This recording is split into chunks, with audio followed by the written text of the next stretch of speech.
Welcome back to Redondo Sports. We got an absolutely fantastic matchup on hand. Redondo Union coming into this game 2-3, but they've got a win streak to protect. On the other side, the Torrance Tartars are undefeated and they're looking to keep it that way. Edward, how are the Seahawks looking? I'll tell you one thing, after the first victory of their season, after nearing a 2-point victory, they somehow turned the on switch and they've been dominating the past 2 weeks, a 2-game winning streak. It looks like they're really getting ready to revive their season and possibly make a push for the playoffs. One person I would see tonight, Cole Leinert. Touchdown last week, didn't have to do much. Look for him tonight. Absolutely. He's going to be electric. There's some playmakers on the other side as well. What can you tell me about that, Julius? Yeah, Torrance currently undefeated 5-0. They're coming up from a win against El Segundo with a score of 35-24. And one of the star players of the team is the quarterback Gibson Turner, who this season 1,152 yards, averaging 230 yards per game with 14 touchdowns and 2 interceptions. And Coven, I want to say this about the Torrance High defense. They're letting an average 14 points per game. So expect the Tar defense to give a lot of pressure to Matt Leinert. But one thing too, Torrance has scored 35 points. That seems to be their favorite number. As I throw it back to Kevin, one thing Redondo's going to have to do, hold them below 35. They could win tonight. Absolutely. We know from the Seahawks defense that they can do it. Just to take last game as an example, we saw 2 interceptions. You know, they got playmakers in the cornerback position, including Christian Zeno, who's also a threat on offense, and Kyle Westbrook. They also have a threat on the line of scrimmage with Brock Herrera. He leads the team in sacks and tackles. So keep that in mind when you're looking at this game, because the Seahawks can truly disrupt this offense. And you're right, Coven. Redondo Union, of course, massive win against Banning High. And, of course, the teams right now are in the locker room trying to carry that momentum with them against Torrance High. And especially Torrance High, to give them credit, both the offense and the defense are extremely tremendous. So Redondo Union, they have to find a way to really penetrate that Tar defense. And one more thing to add, the Redondo defense has really improved. This is the 4th time this season they're playing against a team that scored points. And this defense have only allowed more than just below 20 points since those 0-2 starts this season. So Redondo's defense will have to step up against another team that can put up points tonight. Absolutely. Something to watch. Redondo in the past few weeks has had to play contain on defense often. That's not the case this game. Quarterback for the Tartars is not considered a mobile quarterback, as he only averages 4 rush yards per game. So Seahawks will have to play more of a chess game here on defense. They're going to have to take away the passing options, and because of that, that pass rush is going to be huge. But the quarterback is not going to be able to get away from it as well. Yeah, there's one thing they say about the quarterback. If he can't beat you with your legs, he'll beat you with your arms. Absolutely. So that is something to keep in mind, but watch out for that because they will look to get the ball out of his hands fast. So keep an eye on the receivers as well. Elias Emerson leads the Tartars as a receiver with 84 yards per game. So definitely watch out for that. They're going to throw a lot of quick routes, look for some curls, look for some slants, and look for the run game. Von Reinhardt for Torrance averages 121 rush yards per game. That is a staggering amount. Definitely. Although Torrance High, if you look at their stats, and Gibson Turner's averaging 230 yards per game, you might think, oh, Torrance High's a pretty pass-heavy offense, but no. Von Reiner, who last season, first team all-defense and first team Daily Breeze all-area. So expect Von Reiner to be that wild card in this game. Redondo Union, of course, must keep a close eye because Von Reiner can also receive. Yeah, is it fair to say, Edward, that this game cannot afford to be a shootout for the Redondo Union Seahawks? No, you can't get into a shootout with Torrance, especially when they put up points. It's going to come down to defense. Torrance defense had 5 sacks last week in their victory against the Eagles.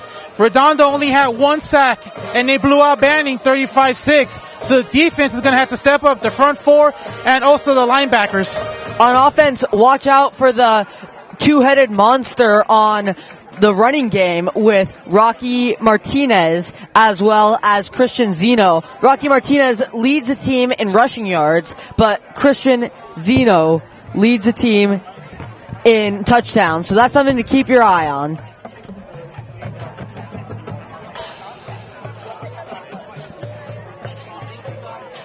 For Redondo, this has to be a big game. We're starting lead play tonight, so they want to get off to a good start. Remember, they got in last season with 3 losses, and now they have 3 losses. They've won 2 straight. They have a tough schedule coming up, so this will be the start. And what a way to start a tough schedule when you get a win against a good football team that's undefeated. And meanwhile, for Torrance, they want to keep this winning streak alive. Once again, they're undefeated. It's been a long time since the last time the Tars were undefeated. Last season, the Tartars, they finished the season 8-3 with a conference record of 3 wins and 2 losses. And Torrance High, they want to significantly improve from last season, and they're off to a tremendous start. And one more thing, Redondo did win last season's meeting 35-7. They actually ended Torrance's undefeated streak at home. So for Torrance, they're looking for some payback tonight.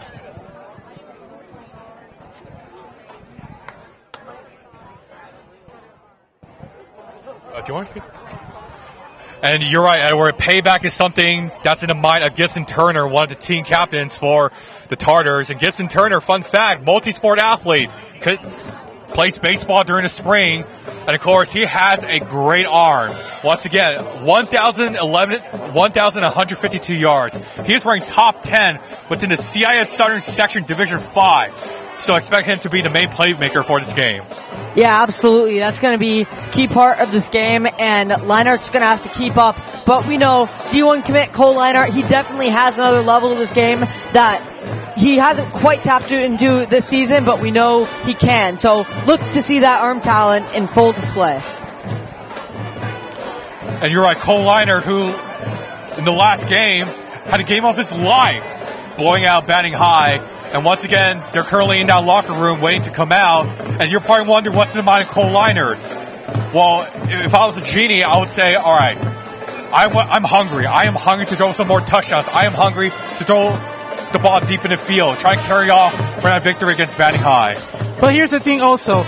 Cole Leinart didn't have to do much last week. He only threw for 100 yards. He only had 1 touchdown, but his team helped him. They had a great running game. Rocky Martinez rushed the ball well, so did Christian Zeno. The defense did well. They got a pick 6 for a touchdown. They really stopped Banning's offense. The special teams, they also performed well. So he didn't have to do much. And one thing is, they don't have to put the pressure on Cole Leinart. He's got teammates that can help him. And they've been dealing with injuries all season, missing one of their best players, which is number 7 on Redondo. So he doesn't have to really do much. He's got backups. And if they could do that tonight, again, we said this last week at the end of the game, Redondo is the team that you do not want to play right now because they're coming out red hot.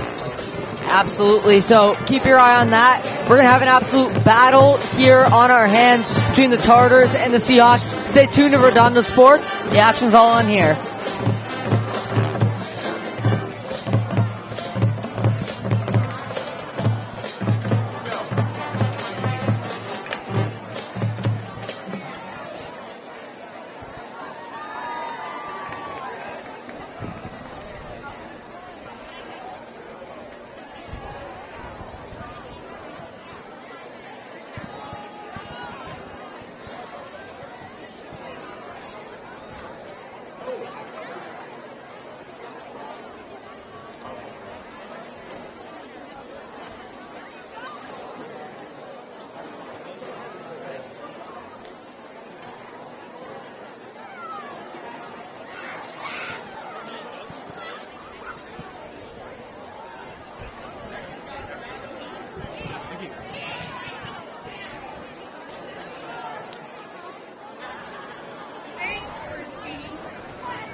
and the playing of the national anthem by the Seahawks Marching Band.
captains taking center field here as the Seahawks and the Tartars look to flip a coin and begin this game.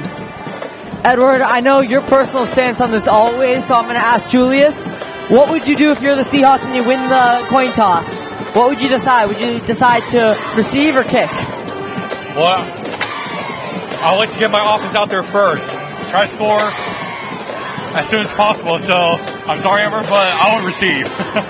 Yeah, we have a broadcast booth of Madden players over here. We all want the offense to get the ball, but that is to be decided by the referee over there and the captains as we get set to get underway in this game. I always personally believe getting the ball first is important because you want to send that message early. You're playing an undefeated team, so you got to send the message early. I say get the ball, take it down the throws, and put some points on the board. Show of sportsmanship, and we are set to get going with kickoff.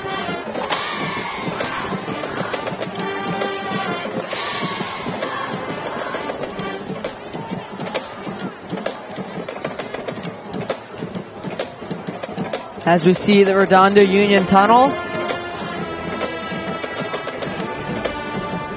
I'd like to give a shout out to our camera people today, Alistair and Ian. Yeah, excellent work by them. And through the tunnel and into the game we go.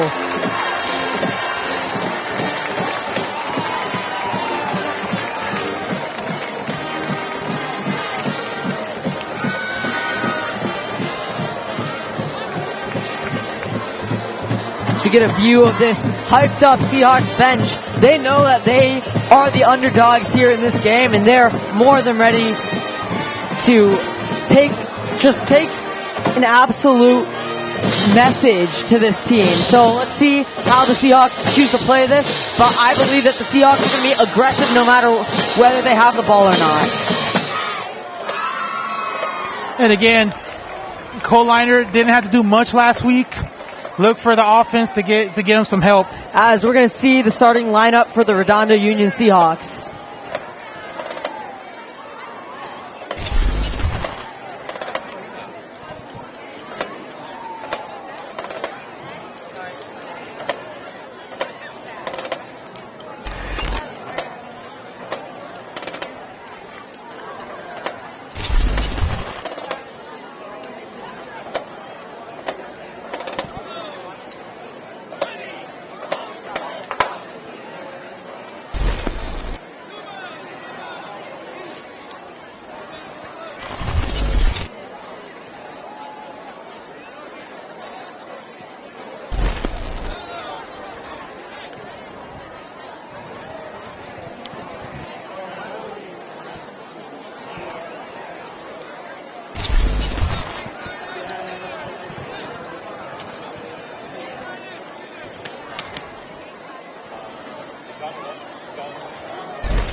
As we get a look at Cole Leinart, the Seahawks will be attacking first.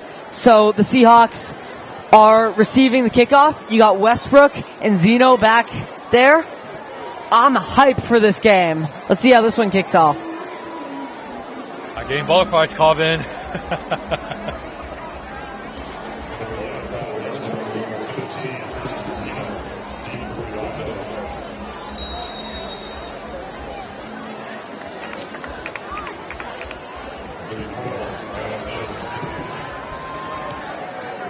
Kickoff is underway, and it's received by Westbrook.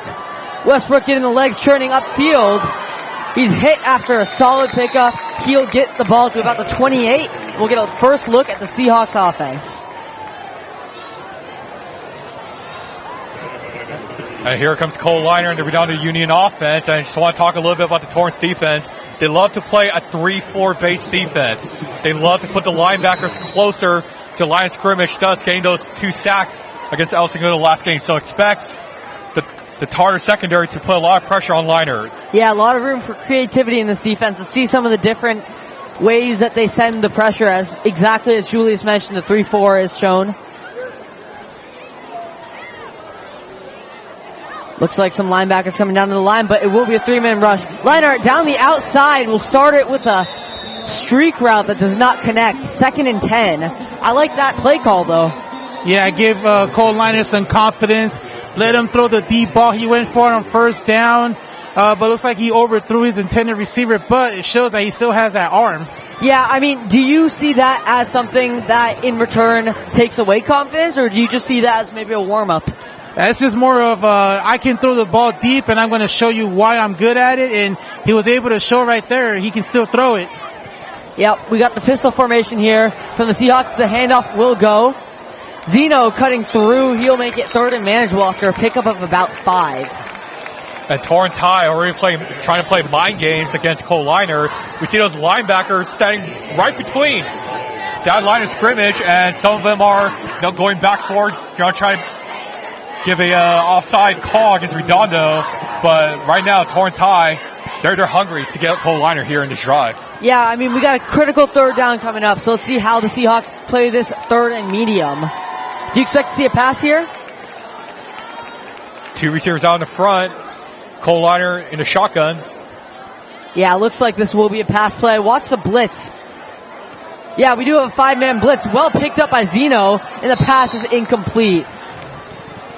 He was looking for his receiver and could not find him. That was number 88, Malcolm Becerra Lindstrom, that he could not connect with on the curl route. That'll be an early 3-and-out for the Seahawks. And Julius Collier, they were looking to get pressure on Cole Leinart, and they did that last play. A 5-pressure defense, and Leinart had to throw that ball away, and unfortunately was not able to do nothing on his first possession. Yeah, Torrance High, especially in that split second, had those two linebackers line up where the D's are. Punt is underway and almost fumbled, but well received by the Tartars. So we'll get the first look at this Torrance offense. Look to see them establish the run game early. And you're right, Von Reiner here this season, 61 carries, 485 yards. And throughout those games, rushed for 100 yards while scoring 6 touchdowns.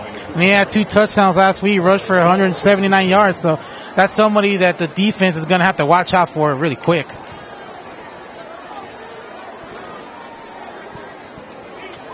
Yeah, the 5'10 junior will line up in the shotgun as we see Gibson Turner will take the snap. Seahawks running a 4-3 on defense. It'll be a pass play, a quick screen thrown out there. Zeno can't get him down, and that will be solid pickup for number 2, Kason Presley. Makes 2nd and about 5 there as the elusive receiver gets his wheels turning in the correct direction. Of course, Kason Presley, senior, one the many seniors for this Tartar offense, can not only run, but can also pass. 29 carries, 294 yards, 3 touchdowns. For passing, 16 receptions, 257 yards, and 3 touchdowns. Interesting formation here as we see a full house pistol. That will turn into another empty backfield for Turner to work with. Shotgun this time, and it will be a play action. RPO swung out to Reinart. Reinart battling for yardage. He might have gotten the first down there. A little bit of a little high pass on 2nd down, but great athleticism and effort. Looks like they might, he's about just a couple yards short. Very interesting 3rd down call here if they'll run it or maybe do a sneak. Redondo Union, their defense, playing man-to-man, something that we haven't seen in this game. So try to put pressure early on against Torrance. Yeah, it's 3rd down as Reinart gets out of bounds before that 1st down marker. So we might see some power game. Let's see if we get an early run here from Torrance, who has only passed the ball in their first 2 attempts. From the pistol. Shift information. That far side is now the strong side, and that is the side. Oh, they'll play action there. Pass goes, and he's swung down. Doesn't look like he has enough for the first, and that is what the referee will deem. So 4th down. Do you go for it? I mean, you're near midfield. I believe they are going to go for it. They're staying on the field, but that was an interesting slant route in that last play there by Torrance, by Isaac Mora. Yeah, I think it was supposed to be a screen concept, but good job by the Seahawks to pursue there and get the tackle. So, early critical 4th down. We have often seen fake going for it on 4th downs and punts from the quarterback. Let's see if that's what we see here or if we'll see an actual play. I suspect with the run game that this team has had, the I formation, we will see a handoff here down the middle. Timeout is taken. A flag is thrown. Let's see which one happened first. Delay of game on the offense. That pushes them back. Yeah, you wonder if they were trying to draw off sides or maybe play a little possum there, but it's going to cost them 5 yards. It looks like now we know they are going to punt. Yeah, there's not much of a choice here. So an early job by the Seahawks to get the ball back to their offense. That's going to be the story of this defense. And yeah, in that previous play for that 4th down, 10, we don't have 5 linemen in the line of scrimmage. Seems to be that Torrance trying to run the ball. Yeah, now we'll see a punt with Westbrook back to return it. Short punt, see this bounce it takes, and it'll stop short. So Torrance will pin the Seahawks, not in bad position at all, as the Seahawks will take over just past the 30-yard line. They'll look to do better than their first drive that led to a 3-and-out. Yeah, it looks like they had an opportunity, the Seahawks, to review what went wrong in that first possession, and it looks like they're going to come out and see if they could do better on this second possession. I imagine we'll see the Seahawks try to establish the run game early, as we see Zeno there in the backfield. With this 3-4, the Seahawks have to win the line of scrimmage. It's non-negotiable for them. Just watch out for those linebackers. They're closing up. From the single back. Leinart will give it to Zeno. Zeno through a hole, bringing physicality that close to a first down. That's what the Seahawks want to establish this game. Yeah, it looked like on first down, Torrance was trying to go with a blitz, but Zeno saw the hole open up, and he took it down with his speed, and for 10 yards right on first down. And of course, Torrance High have 5 players lined up in the line of scrimmage. 2 of them were linebackers, but Redondo saw it with that 6-man offensive line, and that was a great run by Zeno.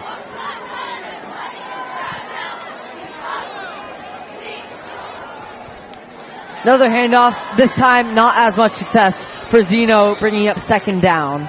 Yeah, defense knew what they were going to run on first down. They shut the door in their face, and, well, see what they'll come up here on 2nd down. They gave them a yard on that one. As we look at that previous play, Seahawks on the single back carry. They got a hole right there. As you see the hole open up for Zeno. Physical run, falling forwards, and that was just a solid play for the Seahawks. Now we got 2nd and 8 for the Seahawks following that play. From the shotgun, here's Leinart. Expect to see a quick pass.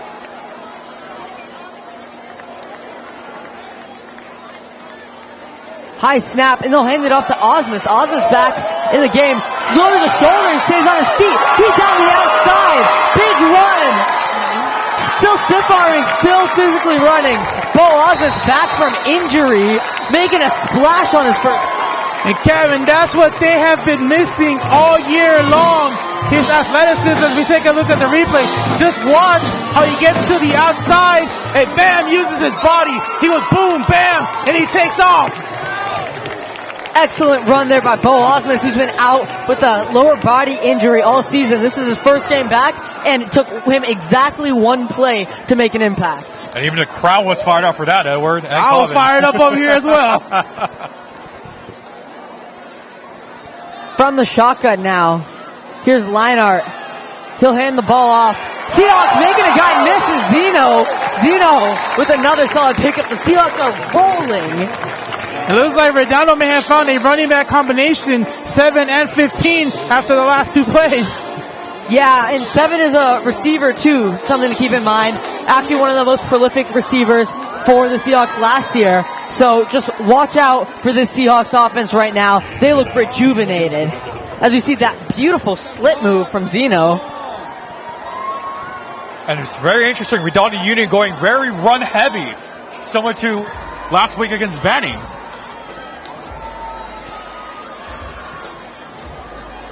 First down here as the Seahawks take it down the left side. Another solid pickup there. That was Zeno just looking to just pick up more and more. He's really developing a cadence here. Yeah, it was a good thing that play ended quickly because it was like for Torrance, Elias Emerson, 21, was right behind him. He almost made a play of stripping the football. Yeah, now we got Martinez in, another running back. He actually leaves the Seahawks in rushing yards per game. So let's see what he can pick up here from the shotgun. Yeah, when you have 3 running backs, it confuses the defense on who to go after first. Yep, and we see 2 receivers out high for the Seahawks. Torrance shifting to a zone defense. Yeah, on a passing play, lots of time and space. Seahawks hitting upfield. That'll be a touchdown. Redondo Union draws first blood. They made the changes in the last possession, and they just went down the field, gentlemen, and they put up 6. As we're going to show you a replay of what just happened. Yeah, as we cut to the replay, look at this. All the time in the world for line art, and we're going to see all of this room. Look at the amount of space that the receiver has. That's a beautiful amount of space. Of course, just want to mention, this was the first time that Torrance shifted to a zone defense, but since they changed, automatic touchdown for Redondo. Yeah, I'm not sure what happened there. As Calvin showed on the replay, there was a lot of open area for Harper to go in there. So there has to be some sort of miscommunication between the linebackers.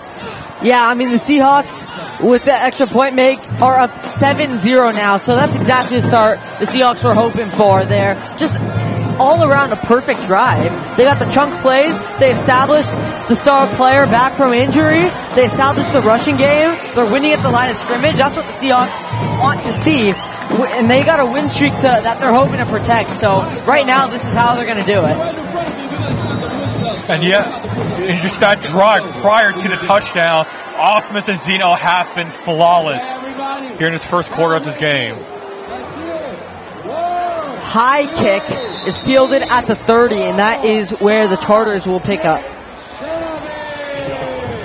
Well, Torrance looks like a little shaken up on defense after Redondo and Presley went down the field. Now Torrance might have to answer back. We talked about avoiding a shootout. It could possibly well be. We'll just have to see what happens. 4:52 left in the first quarter. Let's see how the Tartars respond. We've seen a lot of short passing here. Let's see if they go to try to stretch the field out more or to try to establish physicality with the run game. But you mentioned 4:52 to go in the quarter. We're going to see a full drive here in the first quarter, and they're looking to respond. And Torrance High, they love the shotgun formation. Very pass heavy. 3 receivers on the left. Let's see what they got. With motion, that'll be a shovel option down the right side. Reinhardt trying to cut it inside, and he will make a modest gain out of that. Looks like about 4 there off of a shovel option down the right side. Yeah, they're going to have to start using Reinhardt more to stay out there because this defense is actually red hot right now.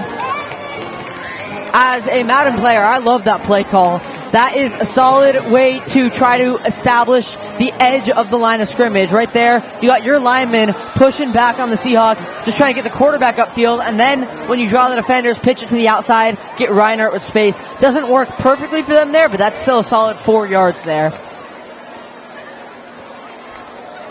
From another strange formation, this time they will hand it off. Down the middle, Reinhardt bowling his way forwards to the 45. Yeah, Reinhardt went up the middle. Looks like there was a couple of missed tackles. Took advantage of the play, and now they moved the chains. And you got to have a little sigh of relief there, gentlemen, that they're still on the field with a new set of downs. 1st and 10 here for the Tartars. They're finding some success so far getting the ball in Reinhardt's hands, so the Seahawks do got to keep their eye out for that. That was a solid truck play that we saw in that last one. Didn't see which Seahawk was the one who got hit with that, but all I know is I'm glad it wasn't me. Here from the shotgun. Some motion and back to pass. Swing pass goes to Reinhardt. Reinhardt looking to cut it upfield, and he's taken down after a solid gain, 10 yards plus change. How about Brock Herrera? He had his hand up there, almost had it. We're going to have a replay of the last play, but Reinhardt running it crazy. We saw him with all that room, and it's just hard to bring down. Excellent job by the Seahawks. That was Santi Delatorre who eventually got to him, but that athleticism does not go unnoticed. That is a solid play. Yeah, especially when you pass about 5 Seahawk defenders on that last play.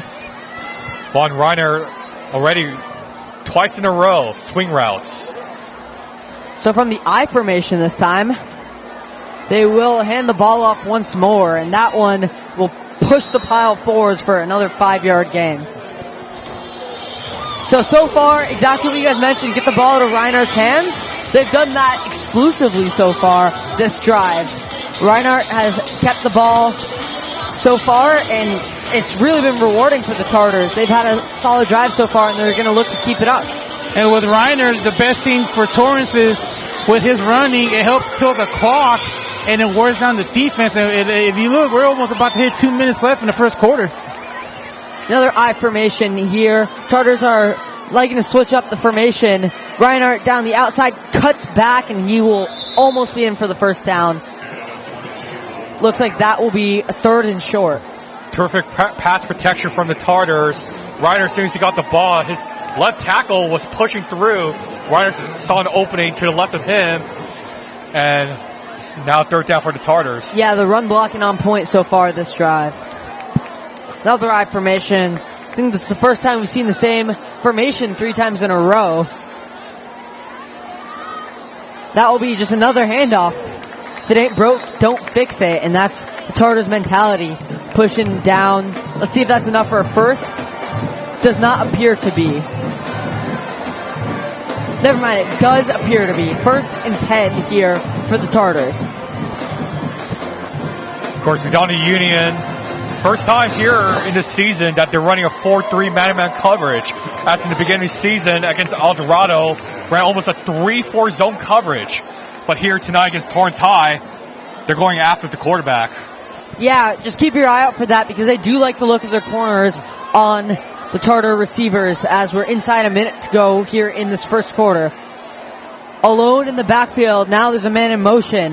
Back to throw is Turner. Turner will look to set up the screen, and his receiver is stuffed there by the Seahawks. Good work fighting through a block there by the Seahawks. I believe that was Zeno on the outside. He had to beat the wide receiver assigned to blocking him and get the tackle on the receiver in open space. That's a solid rep for a cornerback. Yeah, once again, we see Herrera gets past the offensive line again, making his presence near the quarterback where they had to throw it. Turner had to throw that right away. Otherwise, Herrera is going to deliver a calling card to him.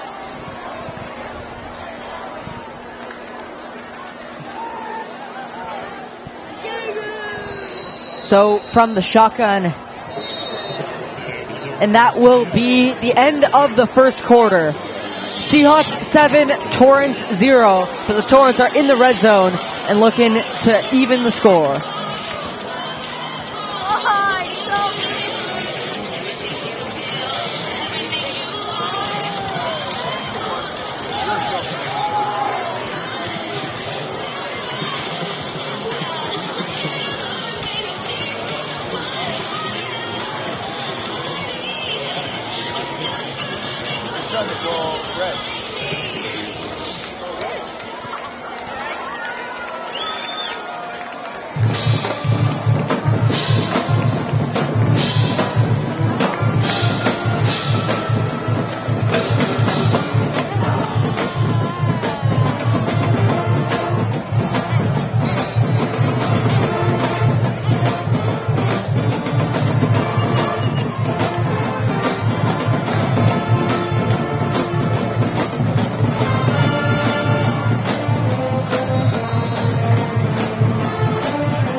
Second down here as they switch sides, still inside the red zone. We'll see a shotgun formation here for Turner. Handoff will go to Reiner, and this time he doesn't have as much room. Stuffed inside by a plethora of Seahawks. As we start the second quarter, it looks like they're still going with their same strategy, giving the ball to Ryder And it looks like they're going to keep doing it because it's worked so far for them. Of course, the Seahawks defense at the last minute transitions to a 5-3. So there are 5 players on the line of scrimmage, and that was a great stop there for the Seahawks. 3 on the line again for the Seahawks with more creeping in. Yeah, it looks like 4 on the line for Seahawks, as well as 3 linebackers. So we'll see that 4-3 set up again. Looks like zone coverage here from the Seahawks, as Turner is dropping back to pass on 3rd down. He'll roll right, throw down the inside, tip drill, and that one will fall to the ground incomplete. Good defense there by the Seahawks. Looks like that was Nathan Hortz on number 22 on the pass deficit, but again, pressure 4th by the down Redondo now, defense. as the Seahawks forced that incompletion. That was all around good zone defense by the Seahawks. Turner felt the pressure there for the Tartars and had to get rid of that ball. Seahawks got a hand on it, got a body on the receiver, and that will force the Tartars to go for it on this 4th down. 11 minutes to go here in this 2nd quarter, as the Tartars look to convert a 4th and 6 just outside of field goal range at the 28-yard line. Dropping back to pass is Gibson Turner. Down the outside. That one. Let's see who has it. They're going to give it to him. I think they gave it to him as well. That will be a catch. Let's take another look at that one. We're going to see that throw down the outside. And yeah, he got underneath it, got the knees down. That's an incredible pitch and catch there by the Tartars to keep their drive alive. And now they're knocking at the door on the 4-yard line. And that was a great route ran by player number 10, Isaac Mora, who actually ran across, or almost like a dig route. And then luckily Gibson Turner saw a little opening, and that was a huge gain there for the Tartars. Yeah, that's not a route where he's wide open, but he made it happen anyway. As bowling through is Reinert for the Torrance touchdown. Well, the Tartars use their secret weapon, and that's Reinert. And again, another touchdown. He had 2 touchdowns last week. Yeah, we saw him down that outside, lowering the shoulder. He's a physical runner as he punched through right there. We're going to see a field goal attempt over here.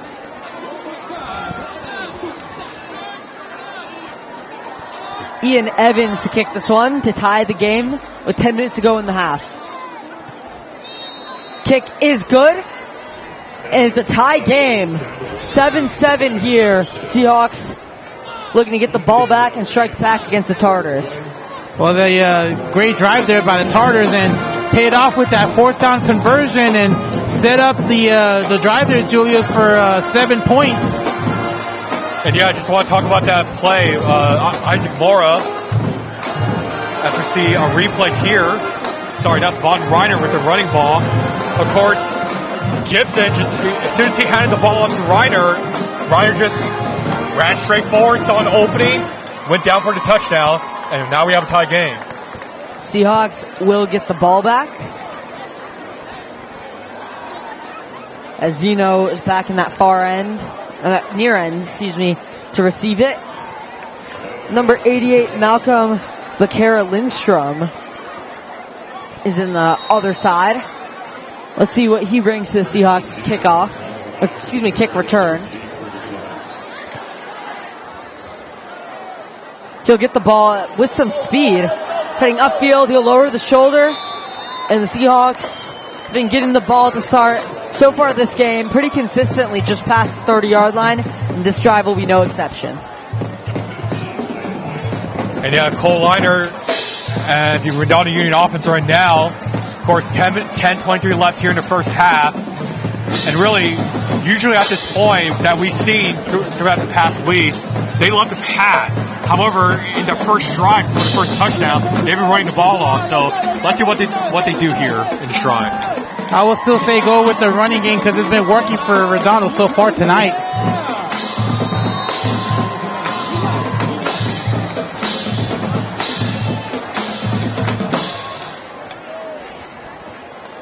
Some motion over there from number 12. Seahawks will hand the ball off. cutting through, but that is about a 2-yard gain.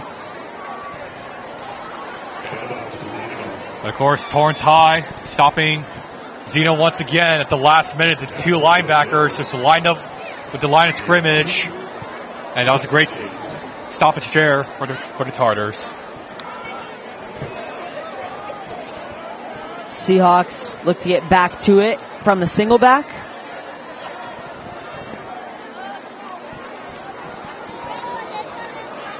They'll run play action. Looking deep as Liner. He's got his receiver. That's a deep ball caught. Touchdown there for the Seahawks. That's Tyler Harper. Huge throw by Liner. You mentioned the arm strength. How about that, Edward? Beautiful pass there by Cole Liner. Beautiful protection by the offensive line, but beautiful play there by Harper. He just went straight through. He beat his defender, and I'm hoping we have a replay. We'll show you how Liner was able to see Harper wide open down the field. Yeah, Harper just used pure speed to break through the line, and there is a flag on the field. It looks to be something from after the play, but because it's in the far end zone, maybe taunting, but nonetheless, the Seahawks did quickly tack on another score, 13-7 now in favor of the Seahawks. What a great read there from Cole Liner. There was actually 6 players lined up on the line of scrimmage for Torrance High, and the Liner saw that one-on-one coverage, and he knew that there would be 2 or 3 linebackers rushing, with nearly 9 players rushing against Liner. And that was a great throw for Liner for a touchdown. Absolutely. That's just a beautiful play, as Fowler will take the extra point. He buries it, and that will be 14-7. The Seahawks get their strike back instantly as we take another look at that touchdown.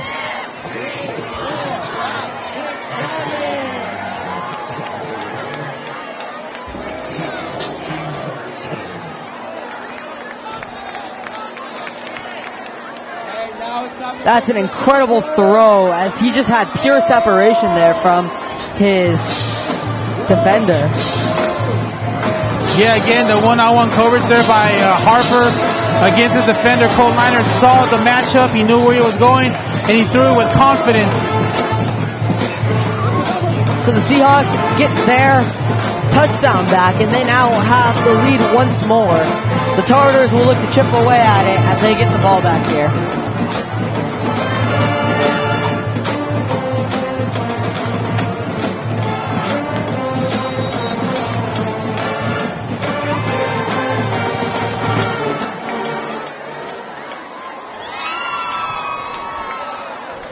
Kickoff is away. It'll take a bounce, and the Tartars will scramble to recover it. Some good moves there by the Tartars. That was number 10, Isaac Mora, slipping away from some red jerseys, and that will get them favorable field position just past the 35. Yeah, hesitation there between Mora and the other receiver. And of course, Mora just, as soon as the ball hit the ground, instantly grabbed it, tried to run forward, but unfortunately he was met with a lot of red jerseys. So a quick decision there from Mora as Gibson Turner and the Tartar offense prepared to get ready on the field. Yeah, and he did very well with that, getting upfield very quickly. So solid job by Mora, and the Tartars have good field position. Let's see if they can convert on it. The run game did work well for them. Let's see if they go back to that, or see if they can establish stretch in the field. There we go. All right, let's go. Handoff will go. That's number 2 there, Kaislyn Presley, who dives forwards for about 3. Yeah, Presley only had 3 carries last week for 23 yards. Wasn't really used much in the game. See if Torrance will use him here, and looks like we have a penalty marker on the field as well. Yeah, flag is on the field though, and that will get them some extra yards. That was a face mask penalty there on Redondo. Yeah, you do not want to get a flag thrown against you, especially here in the first half, especially here in the second quarter, as Torrance High is now halfway through the red zone. Second down here for Torrance. Air raid for Torrance. Blitz coming from the Seahawks. They don't get to him, however. It's a good throw for that curl, and staying on his feet is a Tartar there. That's Ashton Bradley breaking some tackles, making something out of a much smaller play, getting upfield, and that will be solid field position for the Torrance Tartars there. Yeah, again, Redondo with the blitz pressure, but again, Turner was able to find somebody open, which was Bradley. You see the replay. Again, the pressure there, but unfortunately they got the ball off in time. Just look at the yards after the catch. Bradley dodged two defenders. Yeah, that's an excellent job for evasion by him. And now we'll see the handoff go. That's Presley again on the handoff. Not too much there, and now it's second down.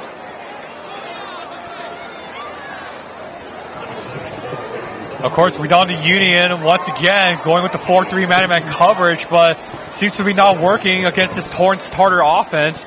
As slowly as they run the ball, they're creeping up closer to the end zone. Yeah, if it keeps going like that, they're going to have to make adjustments. Just go back to the game against Orange a couple of weeks ago. They were switching coverages on the Orange Panthers offense. So from the shotgun here, Gibson Turner commanding his players. Some motion and a timeout is taken by the by the Tartars. So that's Torrance's first charge timeout. 8:24 to go in this first half. Yeah, the Tartars going for whatever they were trying to call, but it looks like Redondo was showing pressure again, so Torrance decided to call a timeout and discuss and see what they'll run next. In that previous play, Redondo Union, similar to what Torrance, just three linebackers are slowly inching up towards that line of scrimmage. So Redondo Union might have been going for the blitz for that play. Well, they want to pressure the Tartars more. We've seen Turner throw the ball. Again, he's not known for his running abilities. He's known for his passing capabilities. So far, he's shown that here in the last drive, especially on the fourth down catch. So let's see if they'll still let him try to pass it or maybe focus back more on Reinert and Presley in that running game. And speaking of Reiner, it's slowly walking back towards the sideline, and Presley's still in the game. Yeah, I think they're trying to establish the run game no matter who it is. So I think it's more about a concept than a specific player. But expect to see a pass here as Turner will look to unload the ball down the outside. That is caught for another curl from Ashton Bradley. Should be just shy of the first down marker. That'll be third down now. Yeah, it looks like so far Redondo's defense, the Seahawks, going to have to keep making adjustments because, again, the Tartars are passing the ball. They're going on the Seahawks. And you're right. The Tartars, excuse me, as Gibson Turner returns to the bench, the Tartars right now, a lot of short passing games. Of course, a swing route, multiple swing routes to Reiner, who's back in the game. And of course, we have Bradley, the player on the top of your screen, a one-on-one situation. Keep your eye on Bradley, this critical third down play. No, they will hand it off instead. Reiner stumbling. He is going to be dumped to the ground. Few Seahawks in on there. You can see Mikey Ricardo as one of them. Tyler Sellis another one, and that will bring up fourth down, and it looks about 4th and 4 after the tackle for a loss there, just outside of field goal range. Expect to see Torrance go for this one. Yeah, they needed 2, but unfortunately they lost 2, so now it puts them in a tough spot with 4 yards to go, and they are going to stay on the field and go for it. Once more, look for the matchup at the top of your screen. Keep your eye on the far side. Torrance High going with the air raid. Throwing down the outside, that one is complete, and that will be a fourth down conversion there for the Torrance Tartars. Good play design where they got him rolling out. Now remember the last time they went for it on fourth down in their last drive, it led to a touchdown as we have a replay of the last pass by Turner. Yeah, I mean, just look at all that room. That if you want to scheme a guy open, that's what it looks like, and that is what the Tartars did to convert. So now 6:30 to go here in the half. They're looking to punch it in. from the 23-yard line. They'll throw. The ball is tipped, but still completed there. Before he's buried, that's a nice pickup of about 5 by Bradley. Redondo Union, once again, making switches from man-to-man to zone, because we saw 3 high safeties towards the middle and the left side of the field. And Gibson Turner saw that and threw it to play number 7, Bradley, on the right side. And a quick route there for Bradley.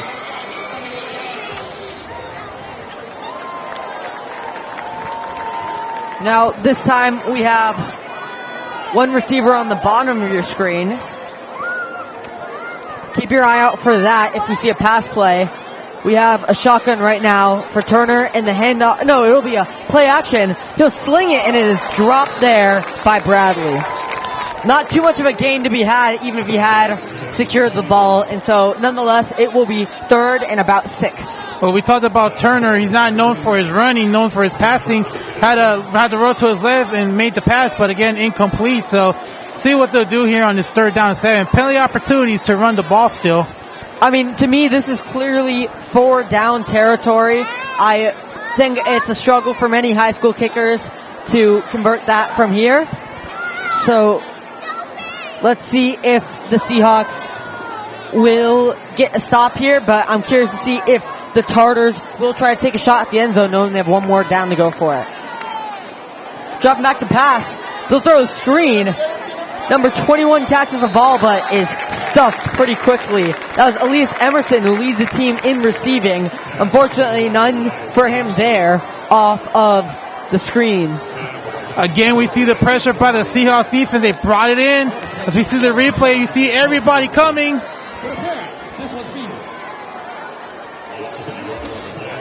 Excellent job by the Seahawks to read that play and react. That was number 74, Randy Somerville, who's a defensive lineman. He's supposed to be rushing the quarterback, but when you recognize the screen, you sink backwards into where the screen's coming. So that's him moving backwards to get the stop. That's a heads-up play.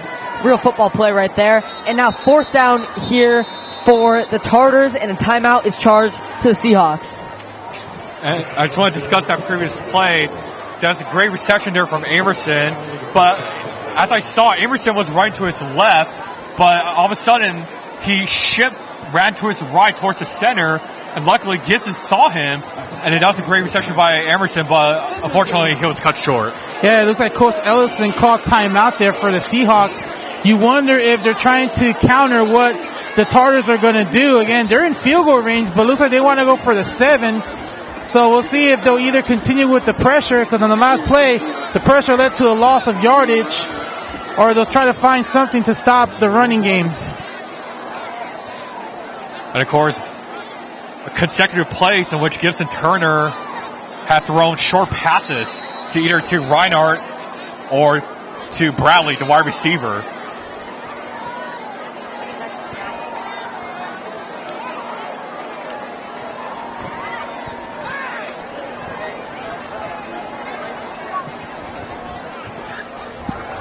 Here they come. Both teams breaking huddle from the shotgun here. Critical 4th down. You're going to see Gibson Turner with a lot of pressure, but I still expect to see a pass here. Watch for those quick outs or quick curls. Seahawks look like they're only rushing 4. They're dropping back in the zone. Pass is incomplete. No flags thrown. The Seahawks get the ball back. Yeah, it looks like there is a miscommunication there by the receiving, as we're going to have a replay of what happened on 4th down, but it looks like there was miscommunication there by the receivers. Nobody open there. Pass attempt for Emerson, but Emerson ran to his right even though the ball was thrown to his left. So massive miscommunication between the quarterback and the receiver. Yeah, possible wrong route run there. As we're going to see a replay of that pass. Looking for his guy. He was looking to try to find him, but as we can see, just not much of a gap there. So nothing doing there, and the Seahawks get the ball back. Yeah, Emerson was looking at his right the whole time, but the ball went to his left. Very unlucky there. As we see the handoff there, Bull Osmus drops the ball. Tartars think they have it. Let's see. The Tartars do have it. some drones here from the Seahawks faithful around me, but that will be a new lease on life for the Tartars offense. Seahawks fumble the ball. Yeah, what happens when you miss football for such a long period of time, when you come back to the field, you get a little rusty, so it takes a while for you to get back into your rhythm. Looks like there was a mishandle there, but now a turnover, and just moments ago, the Tartars turned it over on 4 downs. Now they got another opportunity to score. Very unlucky there for Mossmas. As we're going to take another look at that fumble, if you can see, he drops the ball. He looks like he's under the pile, but he is not. Very unlucky there from one of the star players. Very first game he's appearing at this week. Yeah, 4:34 to go in this half as a throw down the outside, well defended there by the Seahawks. Seahawks got a shot off on Turner there, and then Turner in return delivered a well-thrown ball, but that was well defended by the Seahawks. Yeah, you mentioned it. Turner just took a shot at the end after he threw the ball, and good thing he got up on his feet, because that looked like it hurt really bad. And the receiver intended was Isaac Moore at 101 far left side. And of course, he looked at the line judge, asked for pass interference, but the line judge, no response. Yeah, I mean, that was just, they were looking for the home run ball there. They were looking the fade on the outside. Well defended there by the Seahawks. From the pistol now, they'll switch up the formation. Obvious passing situation here. We got some motion, and Turner will drop back to pass. Looking for another screen.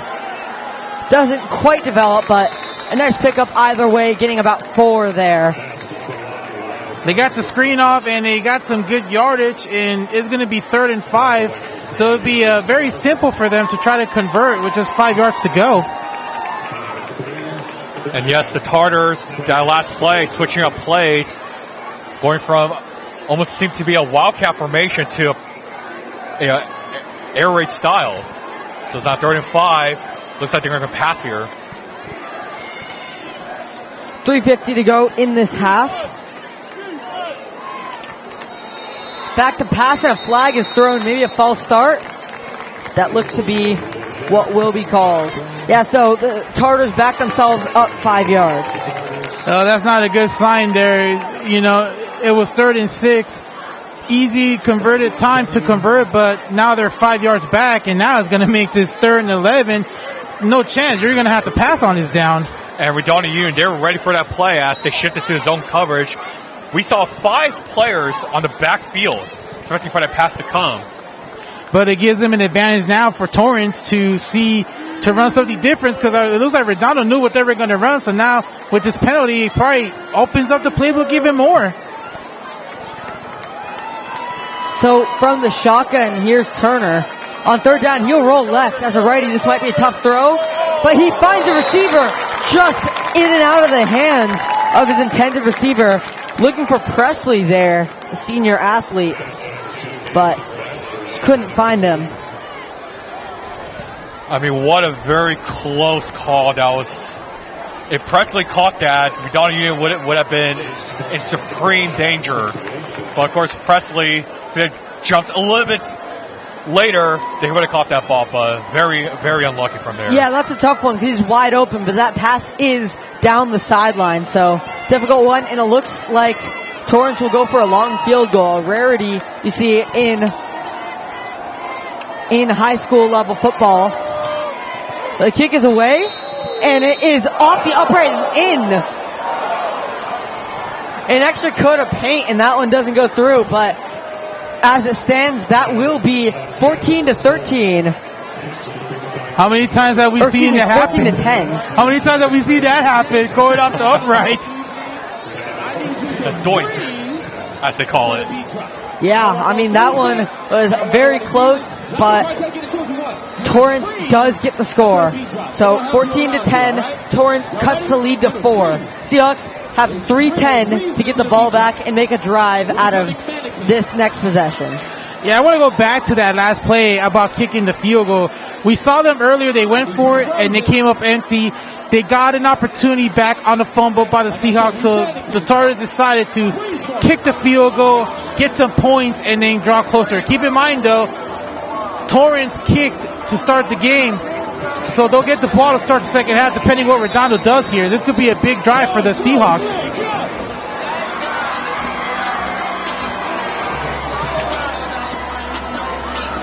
The most common answer will be for the Seahawks to really kill the clock. And a bit of a weird kick there from Torrance.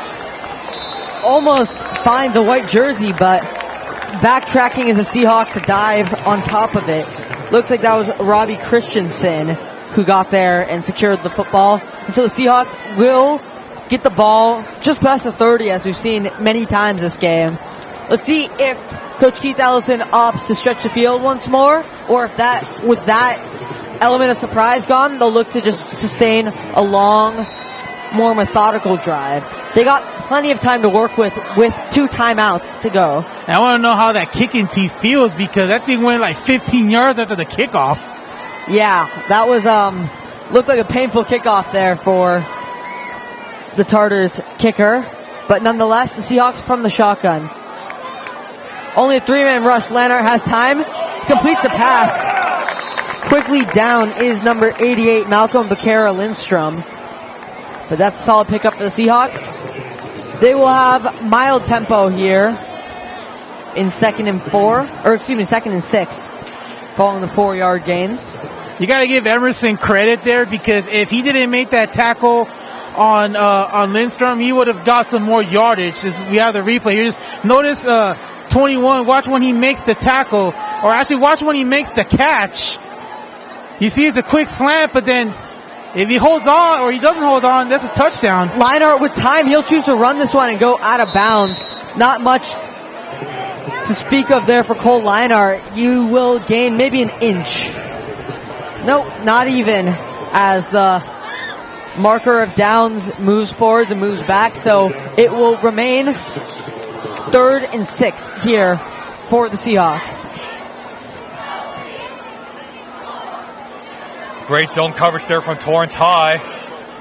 Matt Leonard's first time running. So once again, Torrance High, their secondary, loves to pressure the O-line with that 3-4, the linebacker. So Leonard has to watch out for them.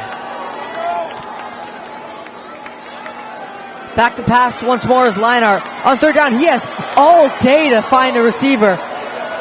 Commanding his troops, and he will complete it to Wonderly, who gets out of bounds as well. Excellent job by Lanart, but the unsung heroes, that offensive line gives him all day back there. Yeah, you are very correct about that. You just notice how much time Lanart has, and able to find the open receiver. And when you see that play extends for that long, you know that the receivers are all out of their original routes. So at that point, the receivers are deciding what to improvise. What Wonderly did there is work back towards the quarterback, back towards the sideline, and that is what separates that play and makes it a solid pickup for the Seahawks and a conversion on 3rd down. Lanart will have plenty of time as well, as Torrance is getting used to rushing only 3. Lanart waiting down the outside. It's picked off there. That looks to be Reinhardt who's going to secure that one, as we're going to take another look at that one. There is a penalty marker on the field, and it may go against Torrance. We're not sure, but meanwhile we have an injured Seahawk at the 47. But as we see, he just undercut that route. He was looking for Osmus there, who is a star receiver, but that play, Lanart and Osmus couldn't find each other there, and that one was in the hands of a Torrance player with a solid run back as well. Torrance, with just under 2 minutes to go in this half, will have an opportunity to get points and potentially a lead here. And just looking down the field during that drive, some of the players and some of the fans here were calling for a holding penalty, but of course the referees didn't see it. Well, let's see what the flag is about. And it will be a holding against Redondo, but it will be canceled. So once again, Torrance High with a terrific interception, and Gibson Turner is getting ready for the Tartar offense to go on. Yeah, that penalty will be declined, as any high school coach or pretty much any coach will know to do, because you would absolutely take that interception. So Torrance has all the time in the world. They have 2 minutes to get just under 25 yards. So Torrance, for the Torrance, the clock is not a factor right now. They have enough time to advance the ball comfortably. So expect to see the run game. Expect to see this played like a normal drive. The Seahawks need a huge stoppage here. From the shotgun, screen pass is thrown. That one goes out to number 2, Keeson Presley. That will be only about 2 on the game. Yeah, and going back to the interception, Cole Liner is actually speaking to one of the coaches, and I'm pretty sure, gentlemen, he wishes he would have that pass back. Yeah, absolutely. That he had all the time in the world, and I think that he just assumed that throw was probably based off an assumption rather than actually seeing his receiver. And that is just excellent read on defense to get there, as a timeout is taken by Torrance. We mentioned that they have a lot of time, so they can't afford to burn timeouts like these to make sure they get their plays right. And of course, just want to piggyback on the interception. Cole Liner, once again, was looking for players that were open, but Torrance High, once again, shifting to that zone defense. 4 receivers up for Redondo, and all 4 of the defensive backs were having nice covers. And of course, just looking down the field, it seems like Adrian Ortiz is out. So another senior player for the Seahawks offense just not available. And of course, Seahawks right now, minute 24 left. They need a huge stoppage here against the Tartars. On second down here, 3 receivers up high on your screen. The 4th one with Reiner going that way. They'll fake a screen that way and throw a fade. Reiner catches it, and that's a touchdown for Torrance. Huge play there. And how about for Torrance, 10 points in the last minute and 50 seconds, and now they've taken the lead with just getting close to halftime. I mean, that is an absolutely clutch play as Torrance takes the lead. 16-14, they'll tack on another for the extra point in just a second. But that is an excellent play call. Yeah, you're right, Coven. That was a perfect route there from Reiner, who just swung to his right. Miscommunication between defensive backs. And the ball blocked. And just continuing on, just a great run there by Reiner. So the Seahawks make it so that if they get a field goal, they still will lead by 1. So the Seahawks special teams doing their part on that block as we take a look at that last touchdown.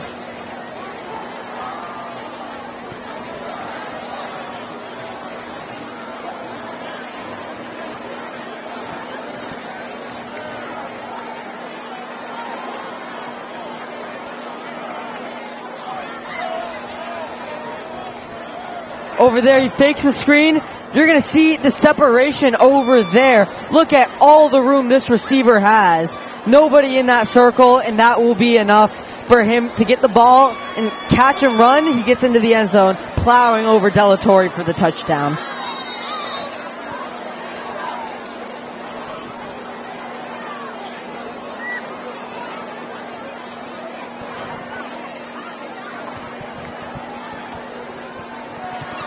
Kick is underway, and the Seahawks having trouble receiving it. That's Martinez.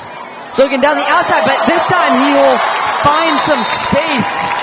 Seahawks doing anything they can to get the ball just past the 30 for their offense to take over. Yeah, that was a good job there, but Martinez had trouble grabbing the kickoff, but was able to pick it up and redeem himself by getting some yards after that, and sets them up in good field position. And they still have all 3 timeouts, so plenty of time for the Seahawks to at least try to get a touchdown. As we have the replays, watch Martinez just uses the sidelines after bobbling that return.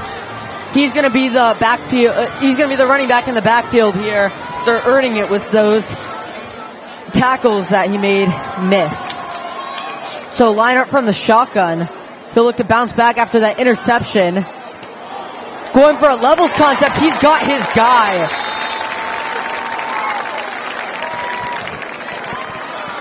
Looks like Redondo's going to go in and know how to want to preserve their timeouts as they approach 1 minute left. As we see that was a levels concept. So again, zone defense, he makes a defender choose over or under with the 2 routes. Defender bites on the underneath route, and the receiver finds room up top. This time, Leinart with time to throw once more. Let's see if he chooses to scramble or fling the ball. He will throw the ball, and that is secured nicely by the Seahawks before going out of bounds, stopping the clock at 48 seconds left. Flag on the play, however, as Bakera Lindstrom got that catch. And this was going to come back, and again, those penalties in the last 2 minutes of the half can really kill the coach and kill the momentum now. They're going to have to go 10 yards back, and the clock's against the wall for Redondo now. Yeah, the Seahawks will get taken all the way back, and that was after gaining a first down, so they will have 1st and 20 to work with. And it was a holding call, so 48 seconds left, and the Seahawks not looking good. 1st and 22. Yeah, 3 receivers on the bottom of your screen. Keep your eye out for that. Leinart will roll that way. Pass is almost intercepted. Lurking in that zone coverage was number 21 there, and that almost was another takeaway there for Torrance. And Cole Leinart is very lucky to throw the ball. He had someone behind him. Just a couple of more seconds, there would have been a strip fumble by the quarterback. Yeah, I mean, that is excellent defense there by Torrance. They are giving Leinart time and just relying on their zone defense. Of course, Elias Emerson, great stops here in this game. It's like almost a roving spy. The linebacker roll. So we're going to see 2nd and 20, and the Seahawks will hand the ball off. Rocky Martinez does not find much room, and it looks like the Seahawks will play this conservatively into halftime. 30 seconds left in halftime as a flag is thrown. Oh, that's not going to be good. That's against Redondo, so that's going to set them back even more. But looks like the Seahawks are just going to play this out, go into the half, and just be down within 2 points.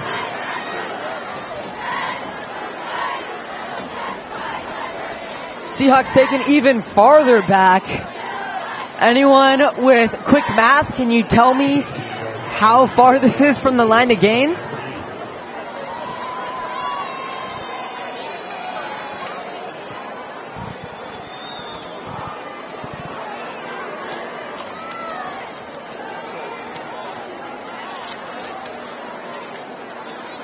So 26 seconds to go here in the half. Clock is rolling. Seahawks will likely hand the ball off and go into halftime down 2. Seahawks will kick as a reminder, so Torrance will get the ball first. 10 seconds left.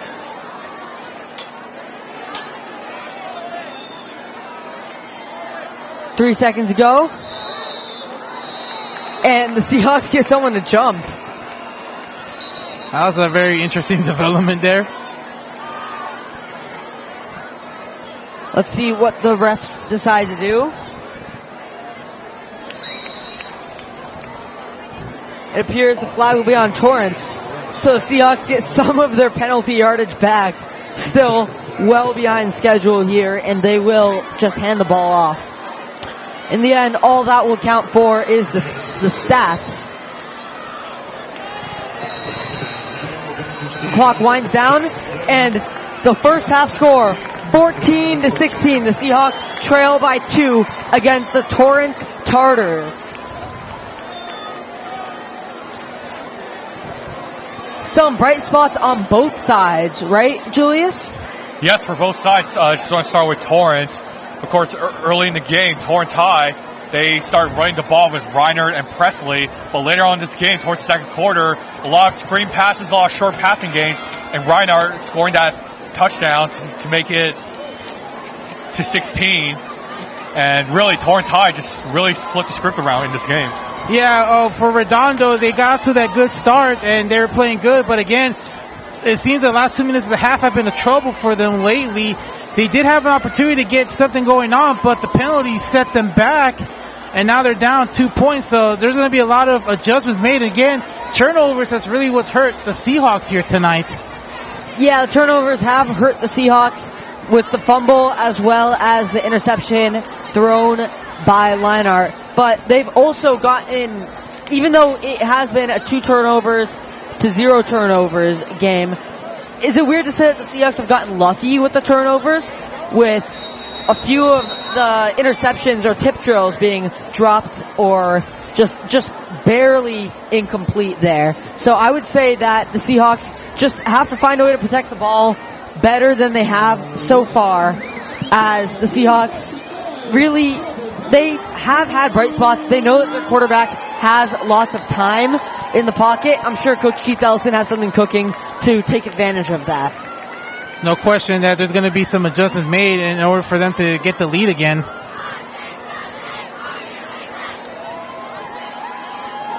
And of course, Torrance High, they were very unfortunate, and Redondo Union got very lucky, especially a few minutes ago.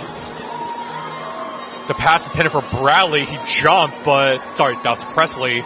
Presley jumped, and his hands just missed the ball. So Torrance High, of course, they're going to receive. So let's see what they got in here after the second half.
rest of those Seahawk fans joined by the Redondo Beach Unified School District Middle School band students.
here fundraising for the Pink Patch Project, which is a campaign they join every year through the City of Hope to raise funds for breast cancer research and awareness. To help out, please consider donating directly to City of Hope or buying the Redondo Beach Police Department's merchandise.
As we get ready for second half action, we got sideline reporter Matthew Crawford standing by.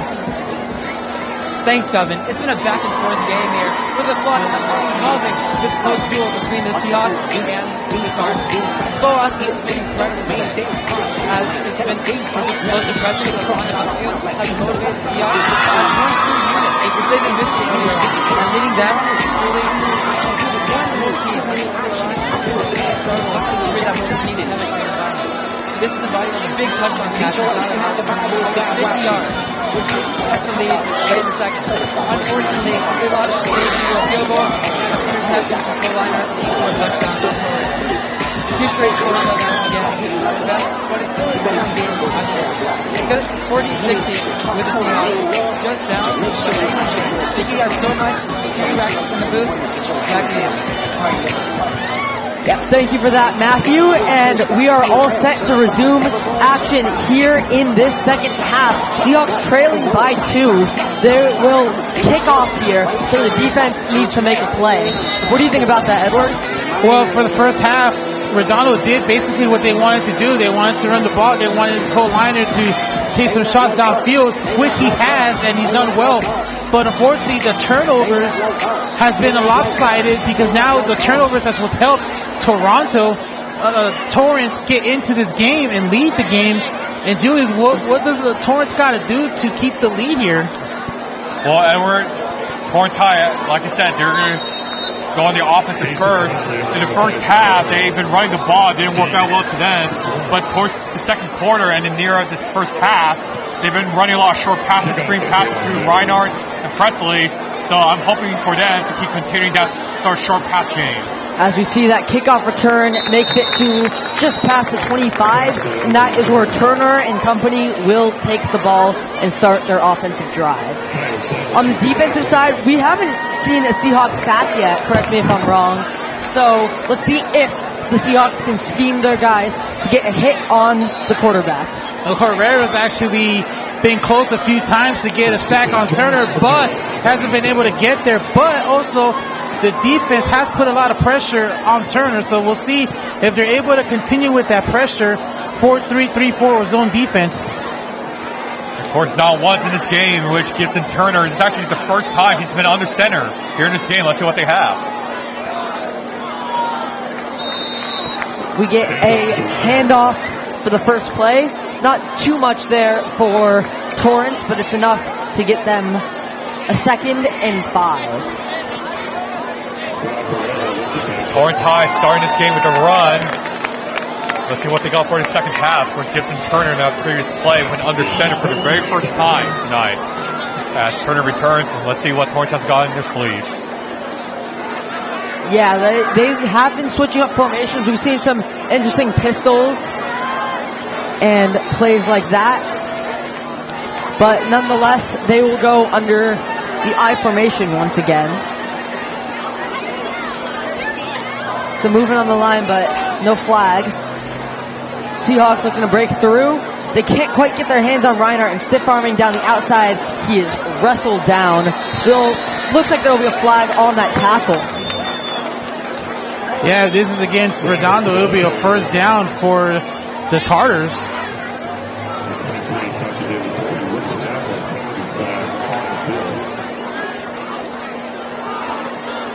As we take a look at the replay of that. Yeah, it looks like they got him down with a face mask. That is why Reiner rolled like that. And so the Seahawks will have to defend a 1st and 10 once more here for Torrance.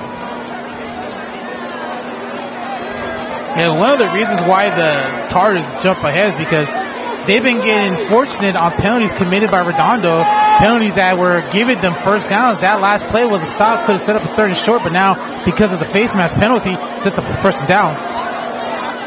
Hand off down the outside, Reiner running with some pace there. That'll bring him 2nd and short. Of course, it was a swing route by Reiner, with quick feet, and Gibson looked like as when you hand the ball to the receiver, you tend to run towards the receiver, but Gibson Turner seemed to be slightly jogging towards Reiner, and Reiner, as soon as he got the ball, sped out towards the right, and although it's not a first down, it's his 2nd down, very close to a first down. Yeah, let's see if we see a shot here on 2nd and short. They will run a play action. Seahawks almost have an interception there. The flag is thrown. Let's see who it's on. But that might be a missed opportunity for the Seahawks, who just weren't quite looking at the play. Yeah, it looks like they're going to call the Torrance for some sort of an illegal shift or illegal motion. Yeah, so that flag was on Torrance. That missed interception over there was key. That would have been an actual turnover. It would have stood for the Seahawks. So if the game pans out to be a very close one, you see it doesn't go the Seahawks' way, that is a play that we'll come back to, and the Seahawks will be mad at themselves for. Even turnover for both teams. 2nd down here, back to pass is Turner. Turner on the curl route. Here's a receiver, that's number 10, Isaac Kamora. And that will be 3rd and about 4 here off of a nice hitch route there from Mora. Last week, Mora had 167 yards on 5 receptions. So far tonight, his receptions have been for short gains. So not really much deep passing by Torrance. So we'll see if that changes in the second half. In that play, it looks like Mora and Presley almost ran into each other, but Mora looked like did a comeback route, caught the ball safely. That was a close call there. So from the shotgun, here is 3rd down. Rolling down the left side. That ball is intercepted. That's Delatorre. Delatorre down the sideline.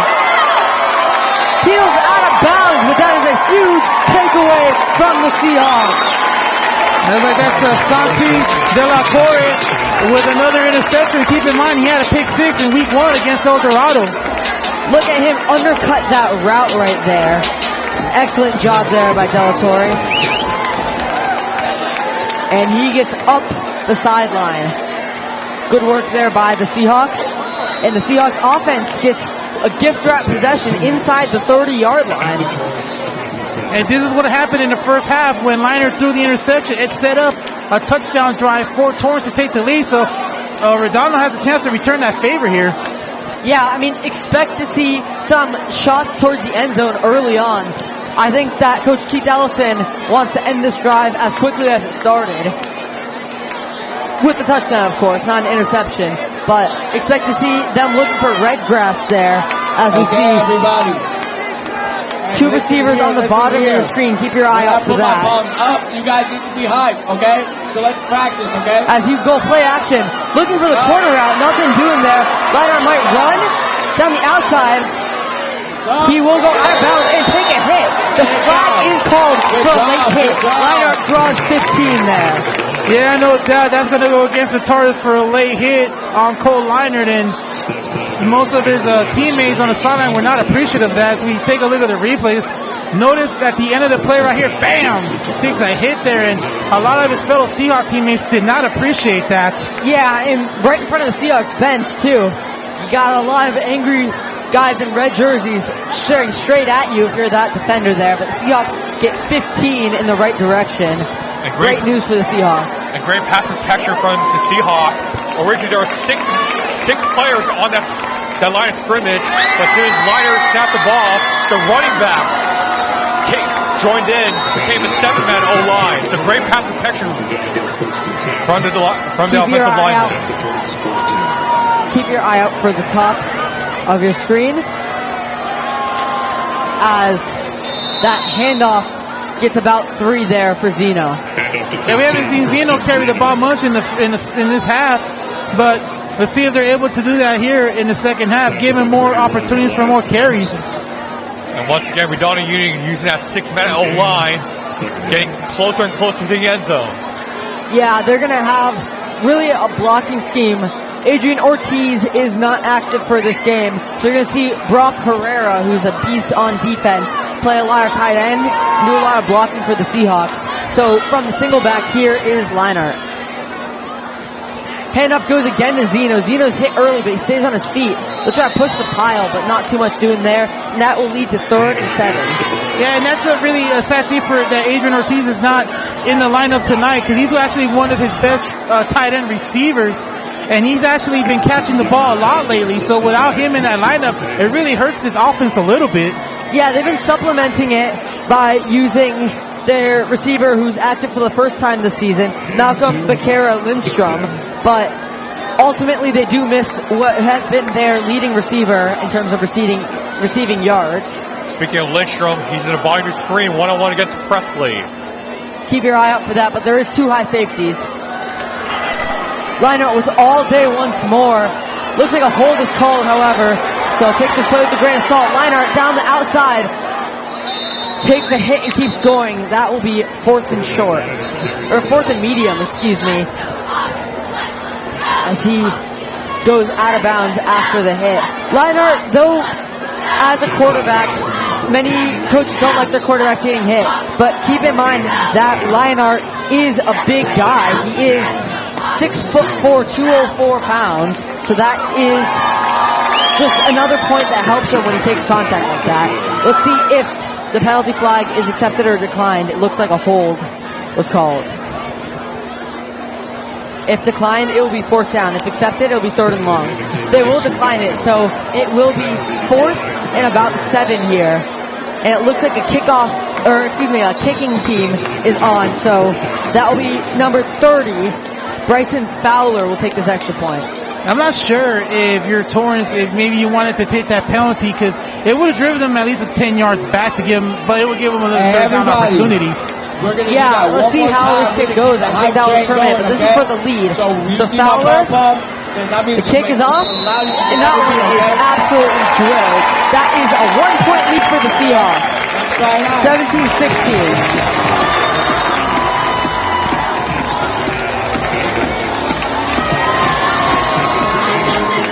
I need to hear everybody. Let's try one more time. So, remember that blocked field goal, or the blocked extra point a while ago?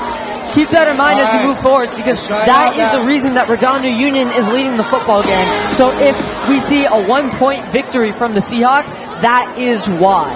Yeah, and that's always a big factor when they miss the extra point, because the what-if scenarios come. This should be a tie game, but unfortunately they missed the extra point to Tigers, and now Redondo seems to have a 1-point lead.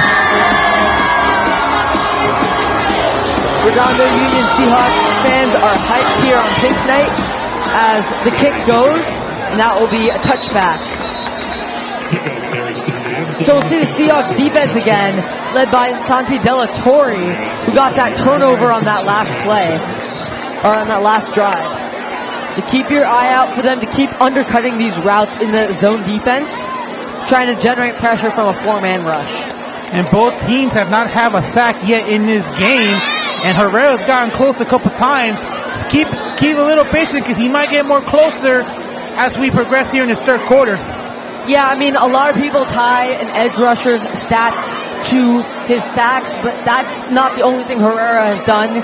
He has really done a good job pressuring Turner to get the ball out fast, and that is exactly what the Seahawks needed, especially on that last interception. And watch Herrera, he's lined up near almost to the bottom of the screen. Zone coverage for Redondo. Handoff goes to Reinhardt, and this time Mikey Ricardo says no. And that was just a great play there by the defense, denied the running game, sets up a big second down for Torrance. Yeah, they're now 2 yards back. Now Gibson Turner, that previous play was in shotgun. But of course, got to watch out for Turner because he loves to call audibles. And especially, once again, referring to that first half, loves to do that short passing game. And keep in mind, Herrera, he's lined up now towards the top, so watch out for him. He could be the playmaker on this play. Motion there. As we see Brock Herrera, they will go in that direction. Looking for the deep ball there is Turner, and that one is dropped there by the receiver. He was looking for Tyson Presley, and that one just did not connect, but he had the opportunity for sure, throwing on the run.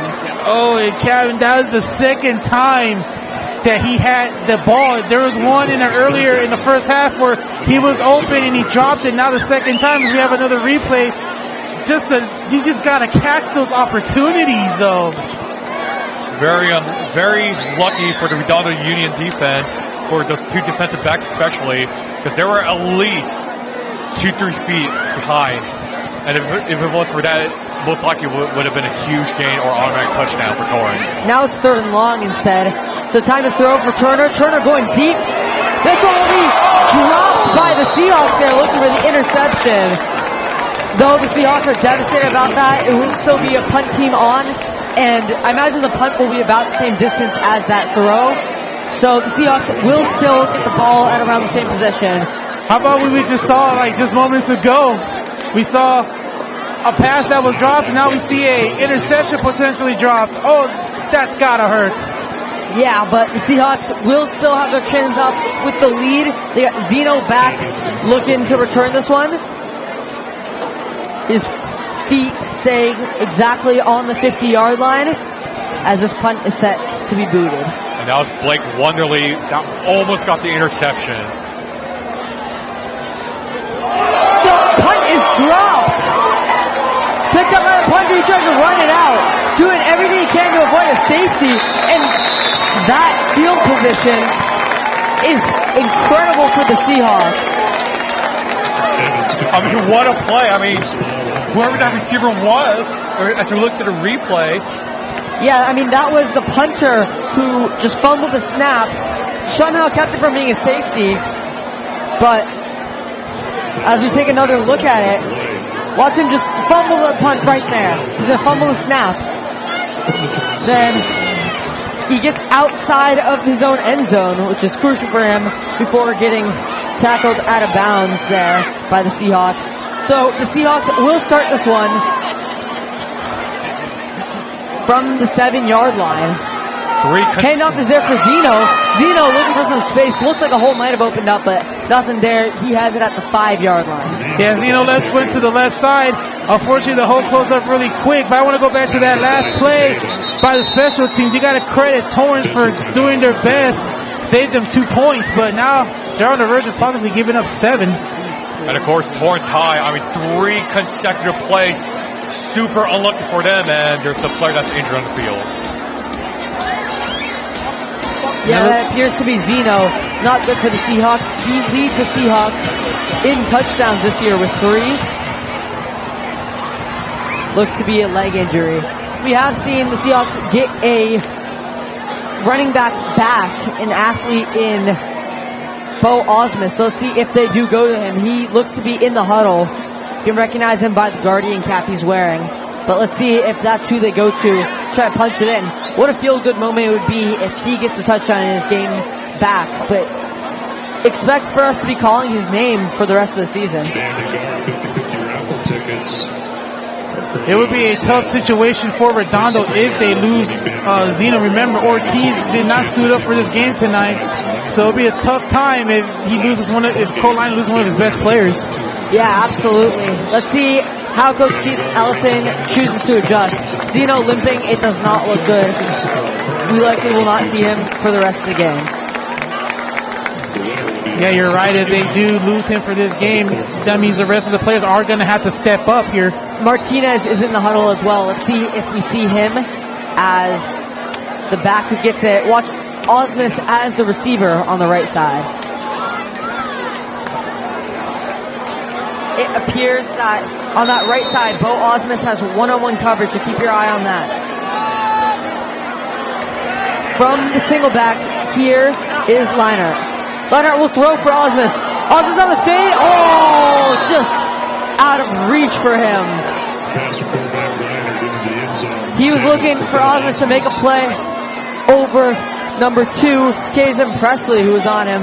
But Osmus just couldn't come down with that one, and that will be third down. Lots of contact there, but no flags thrown. So we'll see third down here from the Seahawks. Of course, Cole Liner might have added a little bit too much power since he went under center, really due to Osmus, but he might have thrown it a little bit too early and a little bit too high. They will hand the ball this time. This is Martinez diving forwards. Could it be enough? It's close at least. And that will be 4th and short.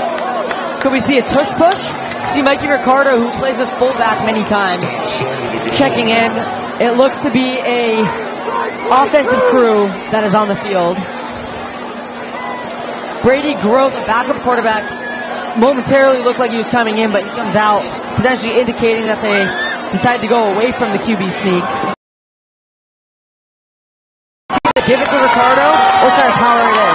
Huge moment for this game as Leinart goes for the quarterback sneak, and that looks like he breaks the plane. Touchdown for the Seahawks, and the crowd in front of me goes nuts. There it is, the quarterback sneak. We've been waiting for it. Finally, they're able to do it, and now Redondo add more points to their lead. So 23-16 as they look to tack on one more with the extra point. Torrance, on their next drive, will be looking for a 2-point conversion if this connects so that they can tie the game. But as it stands, Redondo Union leads by 7, potentially 8 after this kick from Fowler. Fowler's kick is away, and it's good. 24-16, the Seahawks have the lead.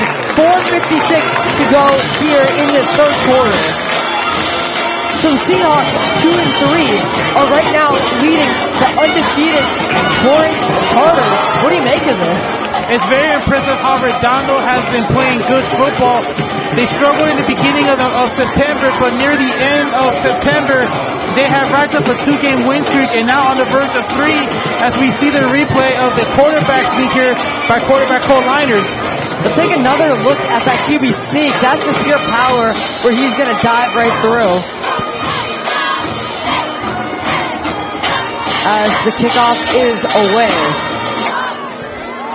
Received by a back-pedaling Tartar. He is tripped up at the 25. And I really want to go back to that 4th down play by Cole Leinart. He's listed as 6'4", 204, so his height can also be very difficult to tackle, especially with a go-to-goal line situation. Yeah, I mean, that was just reach. He just had to get the ball past the plane. He had to stretch out a little bit, and that was enough. So the Seahawks do get that goal line conversion there.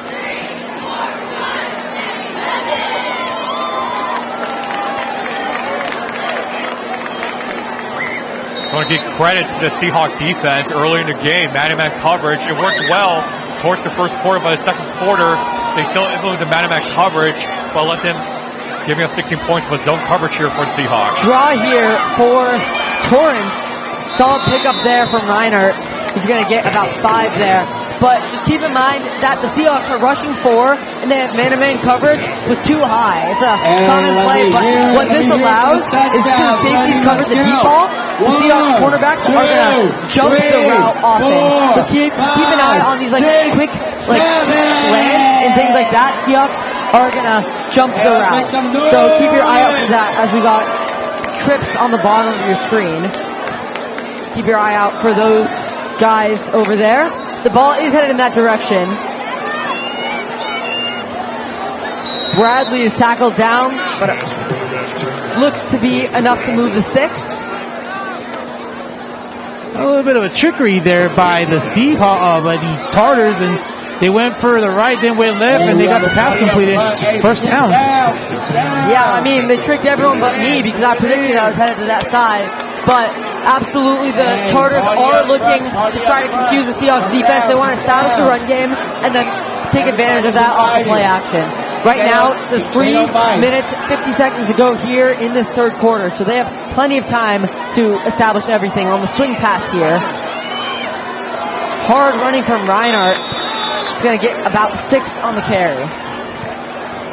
One thing that the Tartars are doing right now, they're down 8 points. They're going back to their bread and butter with the passing and running game to Reinhardt. Look out for him because he might start adding some more stats to what he's done so far tonight.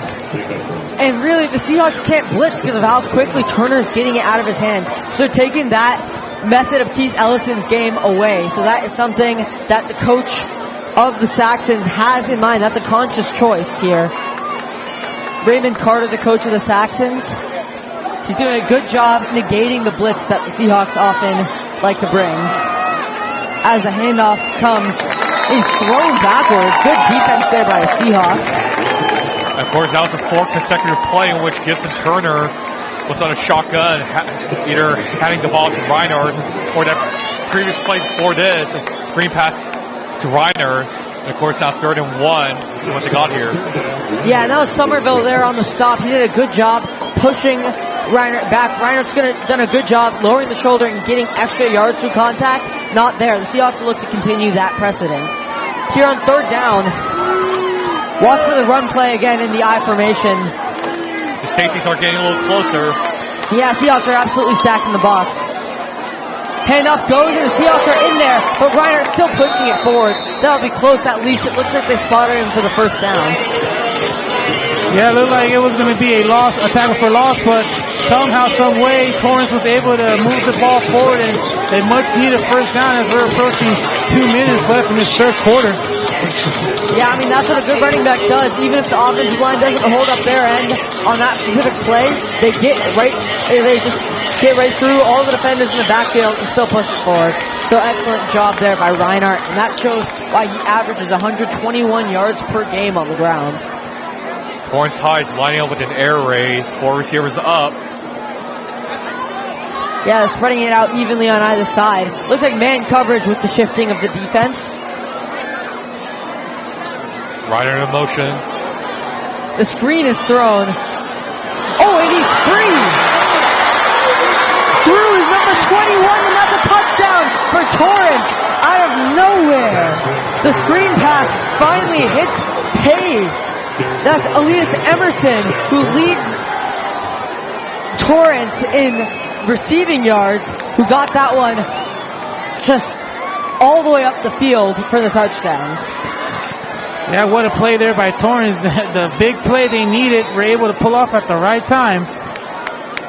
So now with 1 minute, 27 seconds to go here in the third quarter, we're going to see a 2-point conversion here for Torrance. Torrance needs to tie this game as it's currently 24-22. Not sure if that was the right call to do, to go for 2. I would just kick the extra point, just be down 1. No, they need to go for 2 here. They got to try to tie the score up. Being down 1 doesn't help them at all. Watch for Emerson, number 21, at the top of your screen. Will be the inside player. Yeah, that slot receiver is always dangerous. Keep your eye on that. Looks like man coverage. That's what we're seeing right now. Pass is going that way. And that is completed to Reinhardt. Misdirection there for the 2-point conversion. It's a tie game, 24-24. And of course, the assistant coach for Redondo Union not happy about the defensive scheme. And of course, now we have a tie game. It's going to be a close one. So we're going to see the replay of that. First, we're going to see the touchdown as he just finds some room. He gets upfield, and foot race, he's going to win it. And Emerson, he just reached out. He sees the arms extending. He just reached out, caught the ball. Yeah, and on the extra point right here, he's just going to find a little pocket of space in the Seahawks defense. They didn't account for him, and because of that, it's a tie game. Seahawks get the ball back They'll have about a minute 30 to go here in this third quarter, and then all the fourth quarter. But for all purposes, it's a 0-0 game right now. It's a new game starting right now. Well, we talked about the possibility of this being a shootout. So far, both teams are playing chess right now, so everything's even up like you mentioned. Martinez is going to receive that one. He's always elusive. Let's see what he can do with this. He's trying to get upfield, and he's going to trip up just past the 30-yard line. He was absolutely getting the wheels turning there, though. He had some speed there as he got to the 35-yard line. As we take another look at it. Hey, get ready. 3, legs are churning. He's going to hit a hole hard. Hey, let's get high. That's grab. That's out.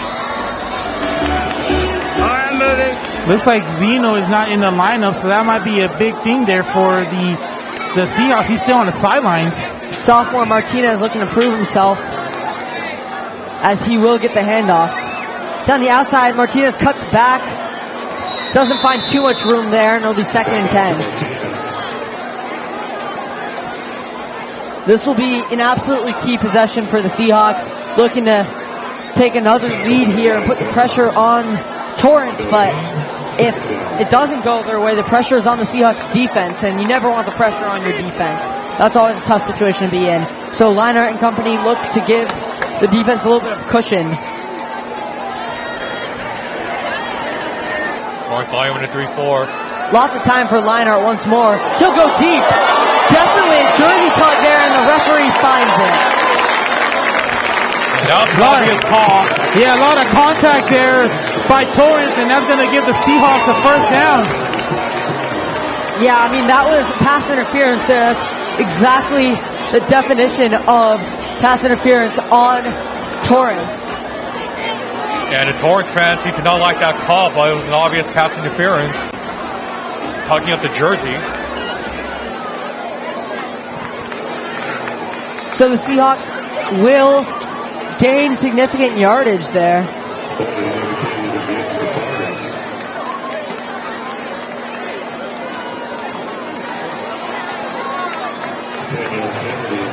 Ten yards takes the Seahawks to 1st and 10 from the 44.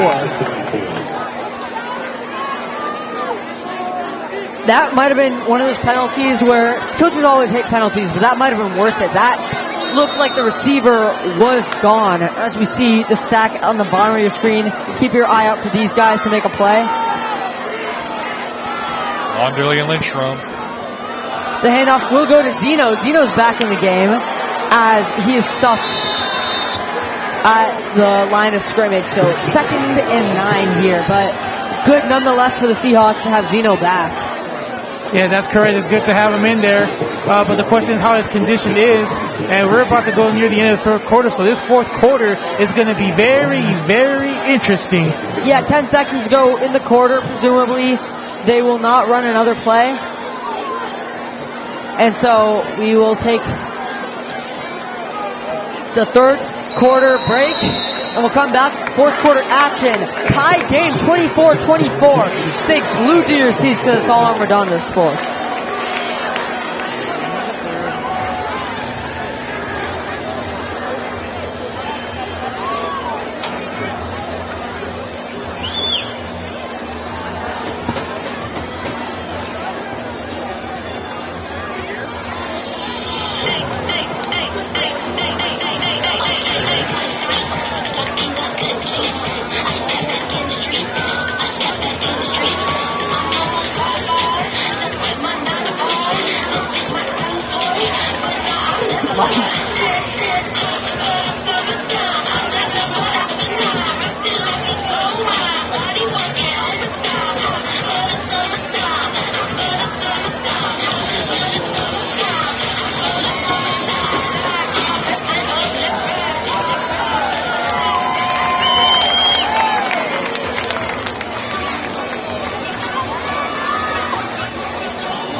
So the Seahawks will take back over 2nd and 9.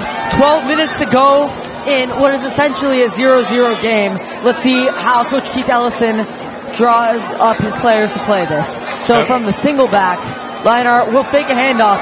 Looking deep potentially. He had a wide open receiver. Doesn't find him. Now he'll just throw it away as he takes a hit. Yeah, it looks Let's like... take a look at that.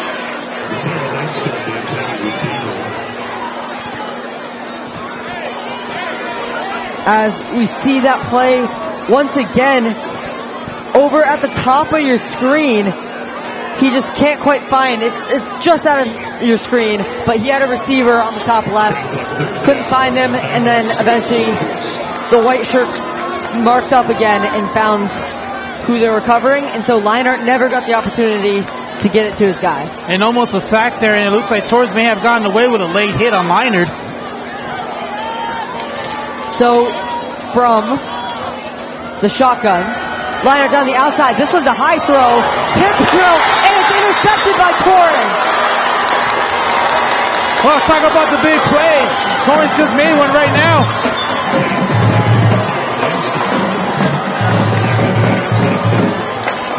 Bad break for Redondo as that goes off the receiver's hands into the hands of the white jerseys.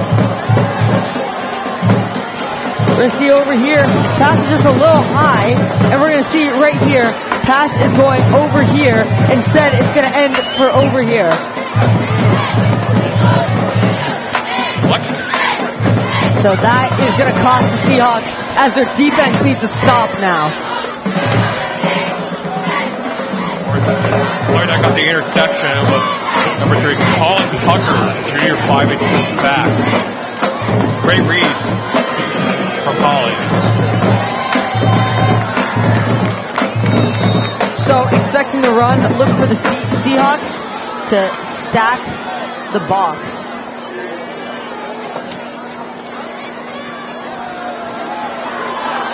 Down the outside, Reinhardt not going down easy. He'll gain about 7 on the play. Now an opportunity for Torrance to get some clock wind down to run the ball with Reinhardt with their weapon on the field. As we're going to take another look at that, he's going to get down the left side off of the draw, cut it outside, just beat Esparza, and eventually be dragged down by Zeno. Now you got to look at the bottom of your screen. You got a bunch over here, so that is something to keep your eye out if they decide to pass the ball. They will run a read option instead, so a slide after a solid pickup might be enough for the first. Turner doesn't use his legs that often, but he does right there. Uses it conservatively, and so it matters when he does. He's been known as a one-dimensional passer, but this time he's able to use his legs, and he picked up a key first down for the Tartars.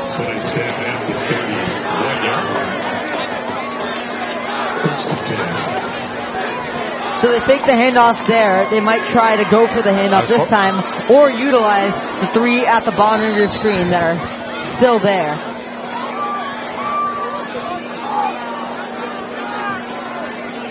They'll throw deep. Looking after Zeno. That ball is just out of reach. Good job by Zeno not making contact, so there's no even argument for pass interference there. That's the 3rd time that we've seen Turner go deep, and unfortunately cannot have the receivers complete the pass. Another blown opportunity there for Torrance. Yeah, hard to tell if that ball was catchable, but that was definitely an opportunity looking for the knockout blow with 10 minutes to go in this 4th quarter. That was to Isaac Morris at the top of your screen. A 1-on-1 against Zeno. And it fell incomplete. So let's see on 2nd and 10 if they go back to the air or if they go to the ground this time. They will go to the ground. Reinhardt hits a hole.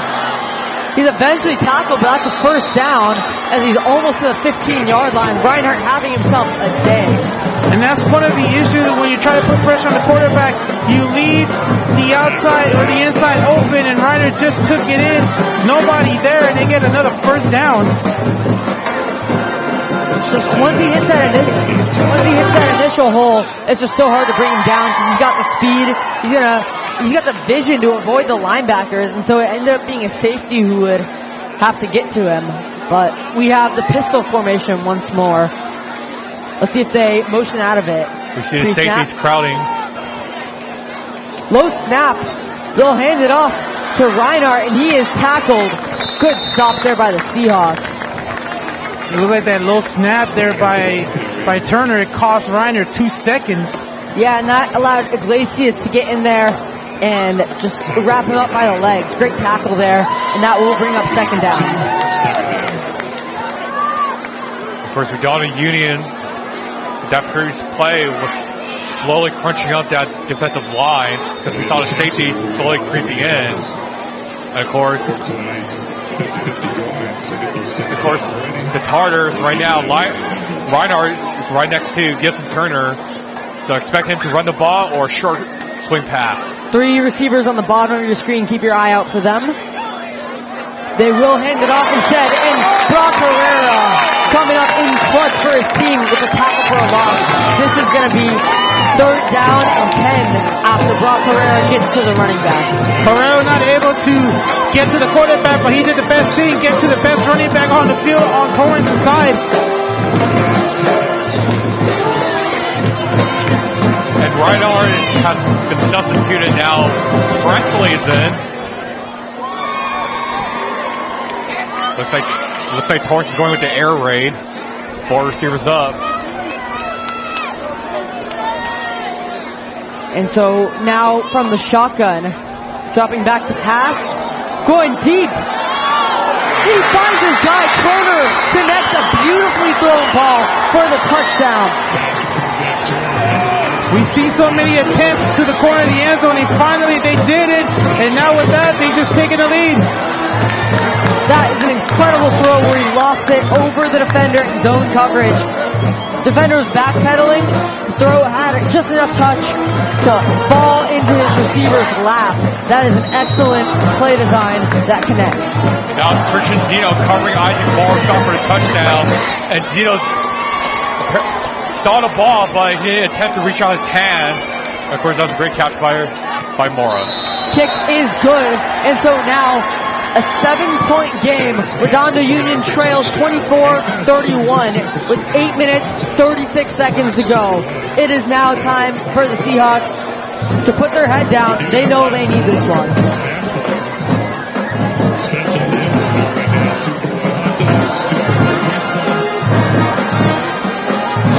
As we're going to take a look at that last scoring drive.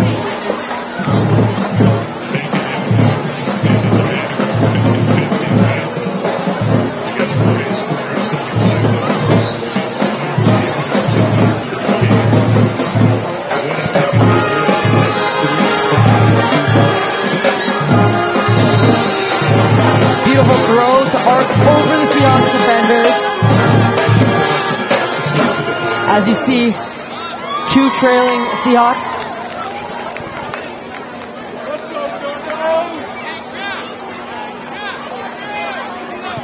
As the kickoff is underway.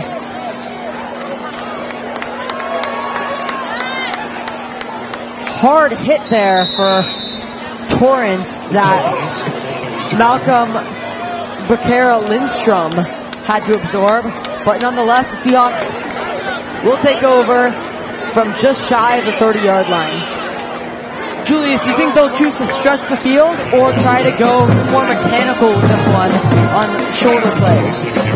Well, here in the second half, Torrance High once again referring to that man-to-man coverage that they're still using a 3-4 defense, but again, those linebackers that Torrance applies love to get closer to the D line, and almost every play looks like they're about to blitz, but mainly just simple man-to-man. Right now, they're playing mind games with the Seahawks right now.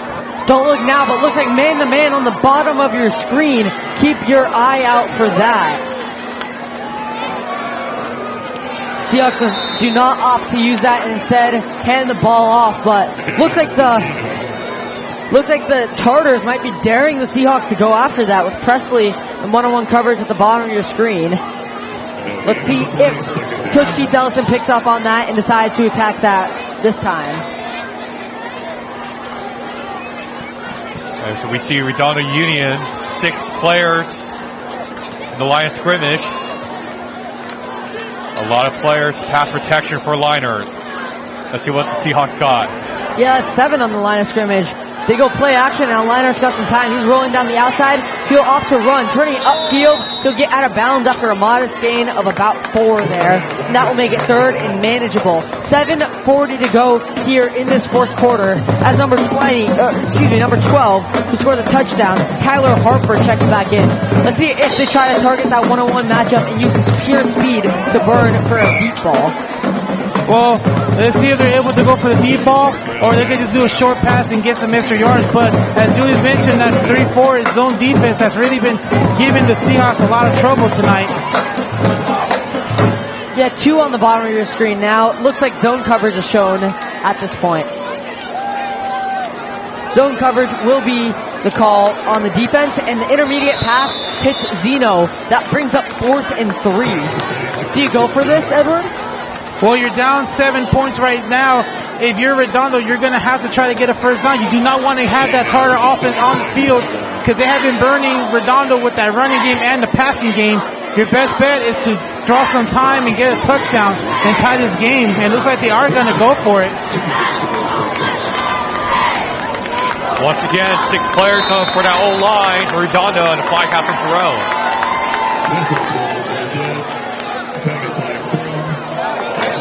Oh, and that's going to give Redondo a first down. So I'm not sure if they're trying to bait them or usually go for it, but they drew him off sides. Now it's a first down. They don't even have to worry about going for it on 4th down. Yeah, that's a get-out-of-jail-free card for the Seahawks, and they can start their drive anew. So here from the 40-yard line, from the shotgun, they still have that same setup. We're looking at zone defense from the Tartars, and Leinart has time to scan. He'll step up in the pocket, and he will slide after a gain of 4. Solid play by Leinart, and he doesn't have to absorb the hit, something that coach will likely be happy about. Yeah, that's what Coach Leinart is known for. He knows how to make good decisions. He didn't see anybody downfield. He saw the pocket crumbling, so he decided to run it, get himself some yardage, and set up the 2nd down and 5. Very easy for him. Yeah, I mean, you take the yards you can get, and Cole Leinart did exactly that. When the Tartars don't rush much, that means they have a lot back in coverage. So Leinart has been struggling to find open receivers despite having time. So Leinart making an excellent adjustment to just take the free yards and maybe tell the coach of the opposing squad to rush more as Martinez dives forward to make it 3rd and 3. Very interesting call here. Do you run it or will you go with a quick pass?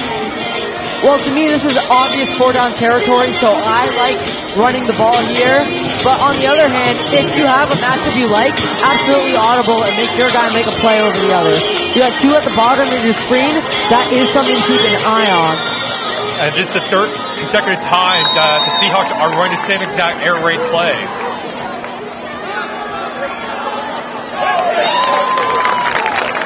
As the pass is completed there to Malcolm Becerra-Lindstrom, who's quietly had a solid game so far. That will move the chains. No need to worry about any 4th down play calls. That is enough to move the sticks. And we're seeing the clock now being a factor, 5 minutes 45 and counting. So this could be a long drive. This could either be a tie game or they could go for the win if they score. A lot of questions.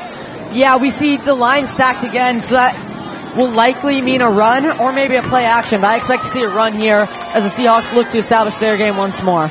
From the pistol, Zeno's in the backfield. 1 high safety for Torrance. They will hand the ball off to Zeno. Zeno will lower the shoulder and dive forwards. He looks to get about 6 on the carry. That's exactly what you're looking for the Seahawks. You're not looking for the home run ball. Not just yet. You're chewing some clock. You're diving forwards. You're getting about 5 or 6 every play, and that's what you call a methodical drive. That's systematic here for how they're picking apart this defense. Yeah, you're correct. You do not want to score quickly because you will give the Tartars a lot of time, and they have 3 timeouts as well. I mean, I definitely think the Seahawks would like to score quickly, but they don't need to right now, and they know it. So 1-on-1 at the top of your screen potentially look, but he goes in motion. Man coverage here. Let's see if we see a run or a pass play. We will see a pass play. Leinart scrambling, looking for time. He will get upfield and get about... No, he looks to get just to the line of scrimmage. He might have had a toss for Harper. And you're right, Harper was around the 20-yard line. He was open for a split second.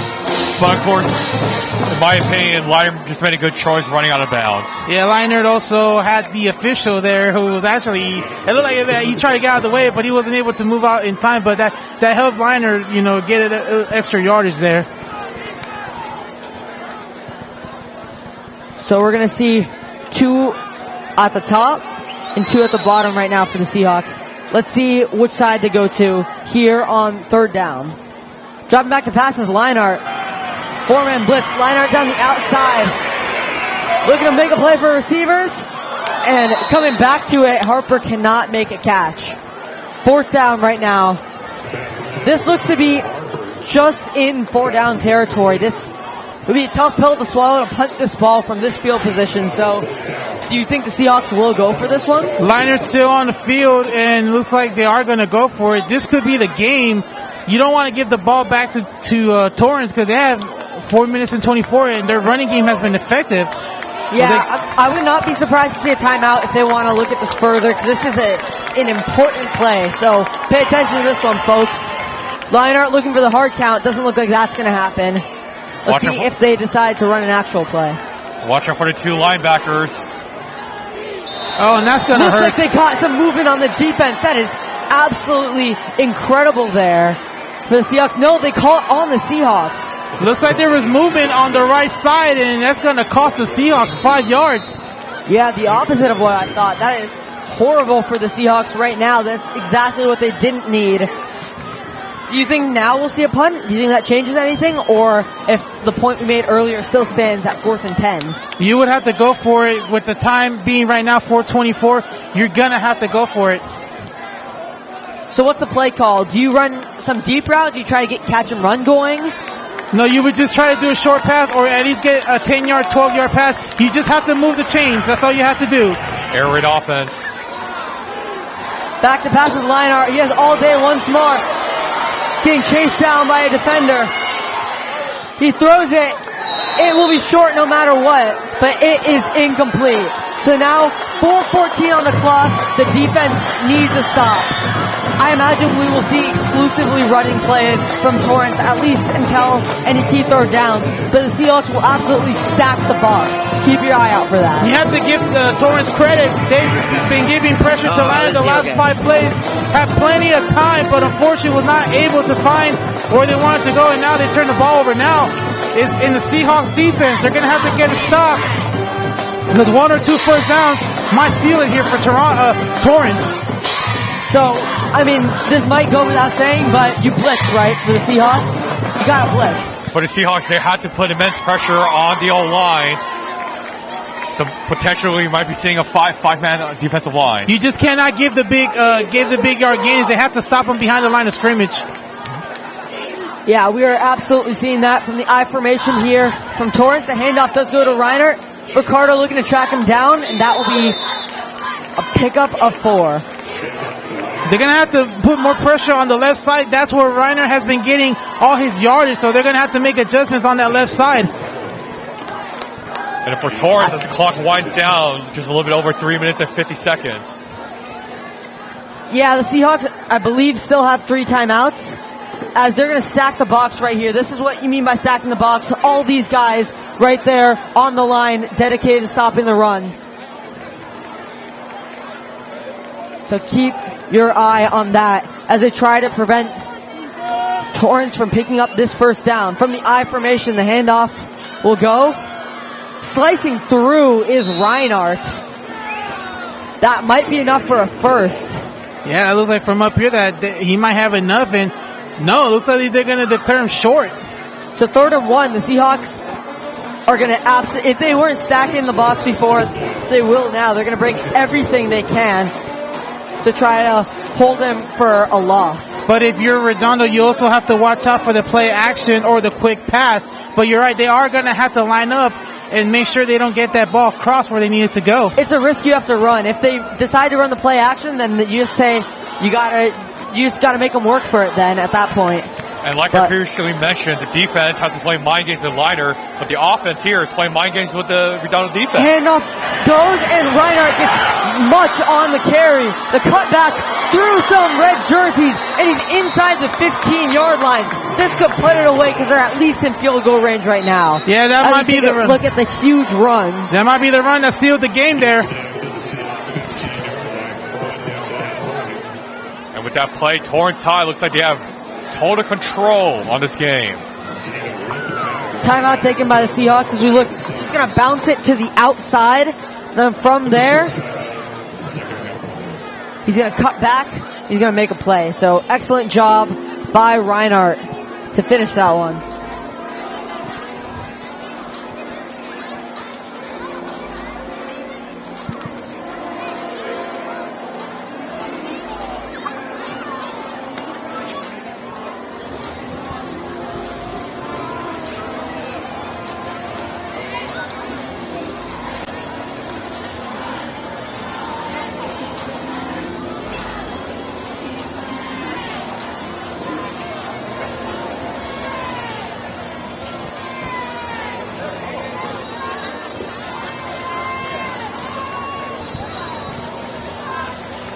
So right here, what can save the Seahawks? They have 2 timeouts left as they look to just get the ball back for their offense. The ideal is no points, so it could save a 1-possession game. But that is looking harder and harder for the Seahawks. Your best bet is to get a fumble. You're going to have to punch that ball out because even if a field goal, you'll still be down 2 possessions. The fumble will be the best option for Redondo at this point. The pitch goes to the outside. Reinhardt is dragged down by Brock Herrera there. Another timeout taken by the Seahawks. Interesting call here. Back-to-back timeouts for Redondo. And Edward, it's the first time that they ever used their timeouts. I believe that was the second because they did it last play. But yeah, they saved them for this moment. They got to stop the clock as we take a look at that pitch once more. Excellent pursuit there. As you see, they get to him quickly in the backfield right there. And even though that tackle isn't the one that gets it, they get him soon after.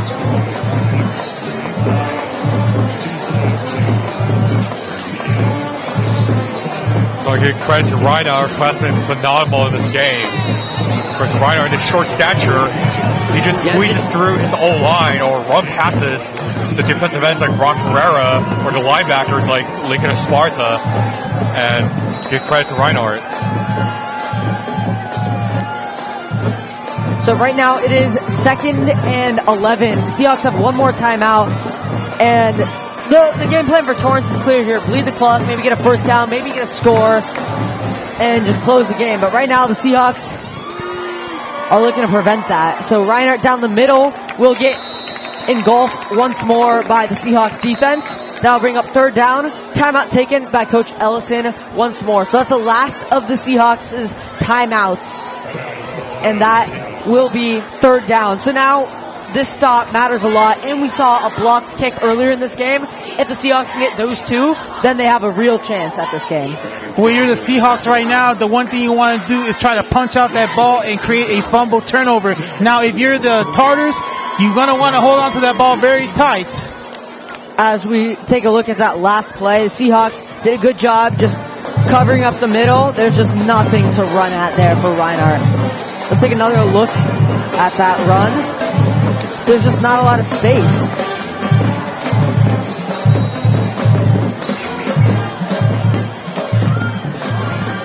Impossible for a commentator to call a number on who got to that one because that's everyone right there. That's the entire interior of the defensive line, the linebackers collapsing, the defensive ends moving inwards. That's a good job. That's called team defense right there by the Seahawks. With 2:25 to go here in this 4th quarter, Seahawks trailing a score. The defense looking to bend but not break. You see something pretty similar right here from Torrance.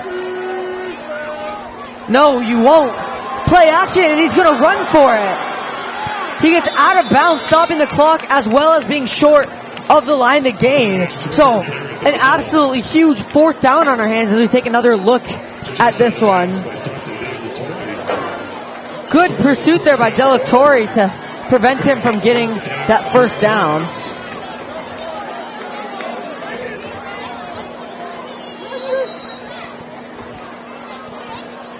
Now 4th and 2, Redondo Union, they need a huge stop here to prevent. And what a surprising turn for Gibson Turner to run towards his left. Completely tricked the Seahawks there on defense. Yeah, I mean, he averages 4 rushing yards per game, so that's just not in the scouting report for the Seahawks, but just coming up clutch. But that will be 3 yards short, and it looks like the offense is out for Torrance. Let's see if they go hard count or if they actually snap the ball.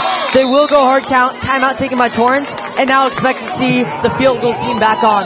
Seahawks are going to do everything in their power to block this kick to keep it a 1-score game, but this will be a key kick. A lot of pressure on this young kicker. I want to go back to Turner's last play. He never runs the ball much, only averages 4 yards a carry, but you got to give the Tartars credit for calling his number at the right time. No one expected that to happen.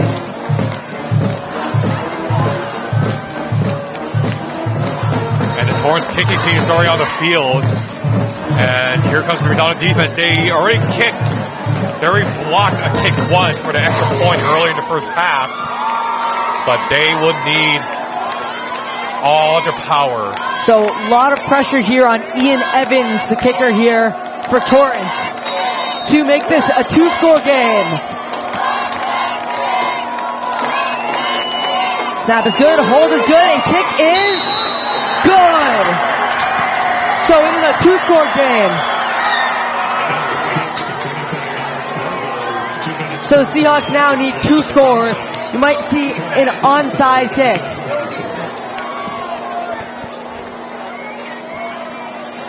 Might see an onside kick over here, or not on this kick, but if the Seahawks get a score, you might still see an onside kick. 2:14 to work with for Redondo Union, trying to keep their 2-game winning streak alive against this undefeated Torrance team. Now when you're Redondo, you're going to have to get a quick score, then go for the onside kick. But we looked at the scoreboard right now, 34-14, the most points that the Seahawks has given up since week 2 of this season against Maricosta.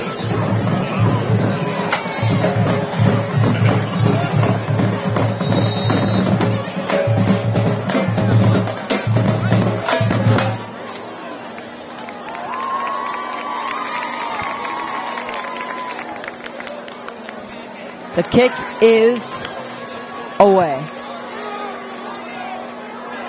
Received by the Seahawks. They need to get yards fast, so let's see how they do it. Cutting upfield, tackled at about the 27-yard line.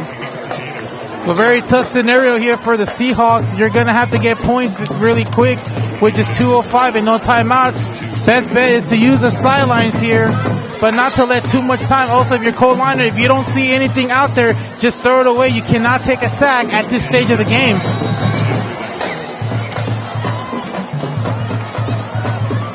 They're going so with from the shotgun, Seahawks offense is going to be moving with a lot of pace. They have no timeouts and need 2 scores. Looking to advance the ball down the field. Catch is made, but tackled inbounds is the receiver, Bakara Lindstrom. And so the Seahawks will have to run hurry up again. Inside 2 minutes to go here. Yeah, you got to go. Shotgun once more. Dropping back to pass. He'll look deep here. All the time in the world. He'll buy some more time. Looks like flag are thrown. Looks like holding. As Leinart will go to run, and he fumbles the ball. Seahawks hop on that ball once more. But rough play there for the Seahawks. Flags likely won't help with holding likely called when it's in the backfield like that. 99% of the time, that's a hold in the backfield. As a player is down, looks like a lineman. And that was something that Cole Liner was not supposed to do. Again, with the clock ticking, he's going to have to throw the ball away. He did have someone open downfield, but again, the pressure of the defense collapsed the pocket. But in a situation like that, you just have to throw the ball away.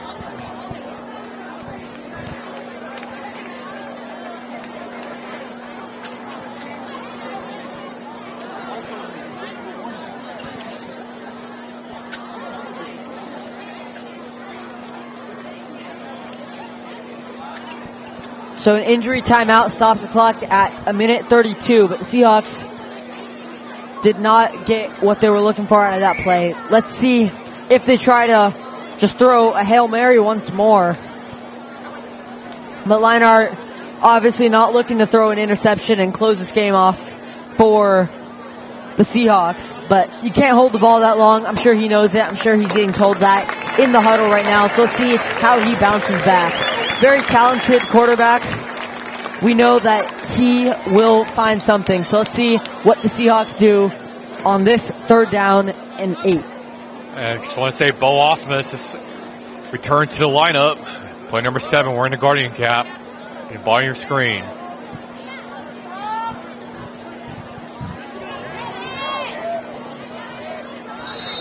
Yeah, keep your eye on Bo Osmus. Let's see how far the Seahawks choose to advance this ball. Leinart finds a receiver. That's a 1st down, and he gets down. Right there. I thought he was going to go out of bounds, but he deemed that he couldn't get there.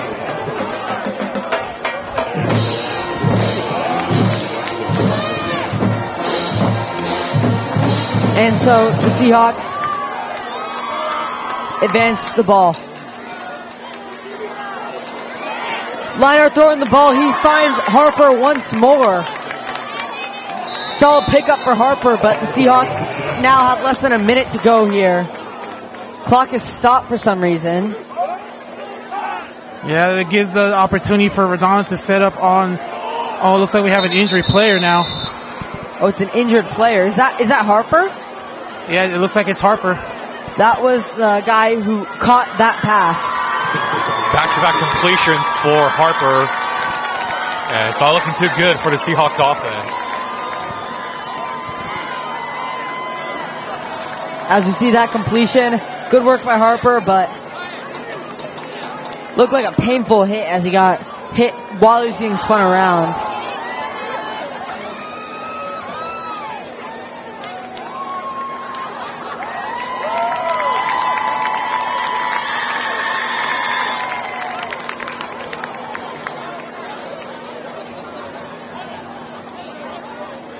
So the injury timeout does afford the Seahawks some clock as they move the sticks, but they have a minute to get into the end zone, get the ball back, and get another score, whether it be a field goal or a touchdown. So you got to imagine that they might be throwing heaves to the red grass like now.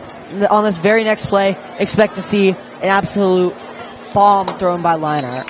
And of course, for the Seahawks, they run back-to-back air raid type of offense. It's 2 receivers to the left, 2 receivers to the right. Past 2 drives, Harper has been very critical for this drive, and let's see what the Seahawks got. Dropping back to pass is Leinart. Leinart holding the ball. He'll decide to run. He trucks the defender and gets out of bounds, advancing the ball and stopping the clock there by Leinart. So just inching forward to the Seahawks, but they know that despite that being a great play normally in the game, that they need more. But we're going to take another look at that. Truck stick by Cole Leinart as he bowls over and boom.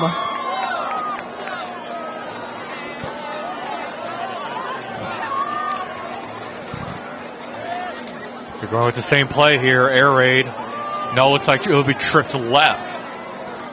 Yeah, on the top of your screen, you're going to watch 3 receivers. Leinart not looking that way initially, though. Now he is. Scrambling, he'll choose to run once more. Interesting choice by Leinart, but he's got 50 seconds to go. Looks like he does move the chains, though.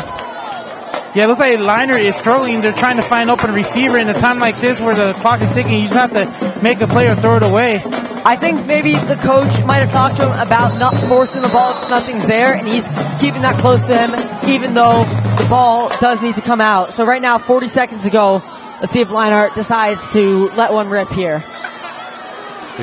Down the outside, that is a completion, and out of bounds is Zeno. 36 seconds to go here. But now they're going to have to hustle here. They let 10 seconds go off on that last play. So now you're going to have to start taking shots to the end zone just to preserve time. Yeah, 36 seconds as we see. Good job by Zeno to fight to get out of bounds as we see that replay. But good work by the Seahawks. They have gotten a positive drive out of this. Let's see if it will be enough, though. Wonderly on the bottom of your screen. Zone coverage for Torrance. Watch out for the high defensive backs. Yeah, they have 3 deep here. in terms of safeties. Leinart looking to throw. Leinart will launch it. It's incomplete. No flag is thrown. And so 30 seconds to go squarely. Seahawks still need 2 scores. If you're Redondo and you're Cole Leinart now with 30 seconds left, you have to start taking shots towards the end zone. You have to preserve time in case you do get a score. But another scenario here is the possibility of maybe just kicking a field goal to bring it within 7 and then go for an onside kick. So a lot of questions on that Redondo sideline. Bottom of your screen, you see Bakara Lindstrom. Let's see if he'll go for that in one man coverage on him. Leinart rolling. He has to throw the ball. A flag is thrown as that one is dropped by a Seahawk. That was dropped by Rocky Martinez. A flag does indicate a hold on the Seahawks. Let's see if that penalty will be accepted or declined. So it looks like if they decline, it'll be 4th down. If they accept it, it would be 3rd and 14. It looks like they're going to accept the penalty. Yes, it'll stay 3rd down. And see how the Seahawks manage the time. It's still 3rd down. That was a loss of 10 there. Seahawks still have to push it. I imagine that this is just going to be a race to the back of the end zone is how they'll treat this one, or how they have to treat it eventually. Let's see if the Seahawks are able to beat the Tartars down to the red grass, but Leinart to throw, rolling out right. He'll just go out of bounds and take a hit. That will be a 15-yard penalty, and Seahawks will advance it. But the Seahawks now give themselves only 14 seconds here. As it looks like Leinart's down. He takes that very late hit. Not what the Seahawks want to see in the dying moments of this game.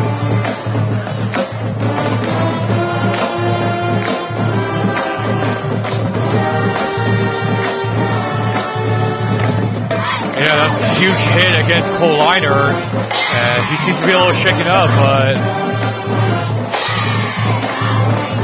as we see a replay. You see the replay. Leinart's going to go try to get out of bounds, and he is going to get out of bounds right here, but then you're going to see the hit after. That looked painful.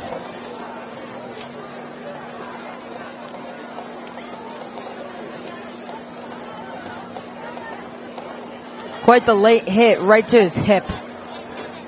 Still down there on that far sideline. If Leinart is not ready to go, and he likely will not be, you're going to see sophomore Brady Groh come in to the lineup in the dying moments of this game. 14 seconds to go. They're just going to push the ball into the end zone, or they're going to run it out. Yeah, a lot of concern now for Redondo on the sidelines and here in the stands. That's the senior quarterback, so you don't want to lose your quarterback, especially down 10 points in the 4th quarter. So very, very tough time here for Redondo. Yeah, we've seen a couple of those late hits this game. Definitely has no place in football. That's definitely not a clean play, as the refs indicated with that flag. But you got to hope for the Seahawks' sake and for Cole's sake that he's okay, because he is an excellent player for the Seahawks. Very integral to this team's success. And it looks like Brady Groh, the quarterback, the backup quarterback for Redondo, is warming up. But again, all eyes are on that Torrance sideline for number 11, Cole Leinart.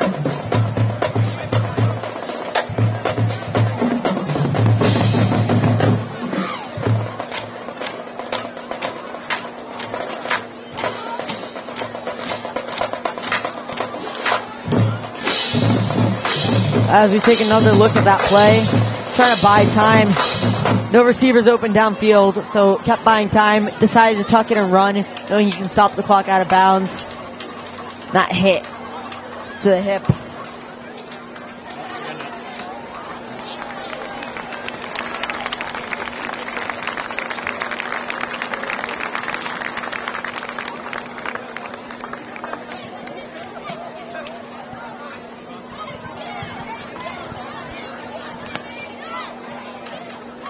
Play getting drawn up in the Seahawks huddle.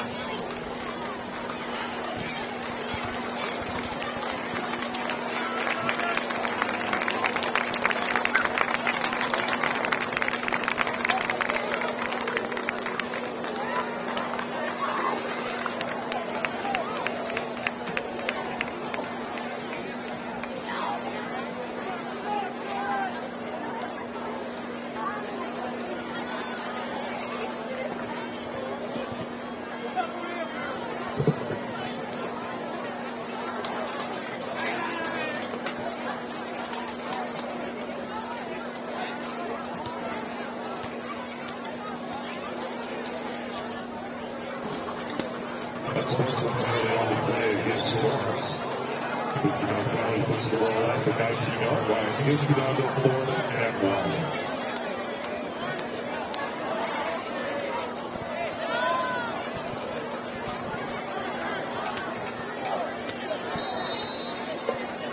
Potentially a final play for the Seahawks.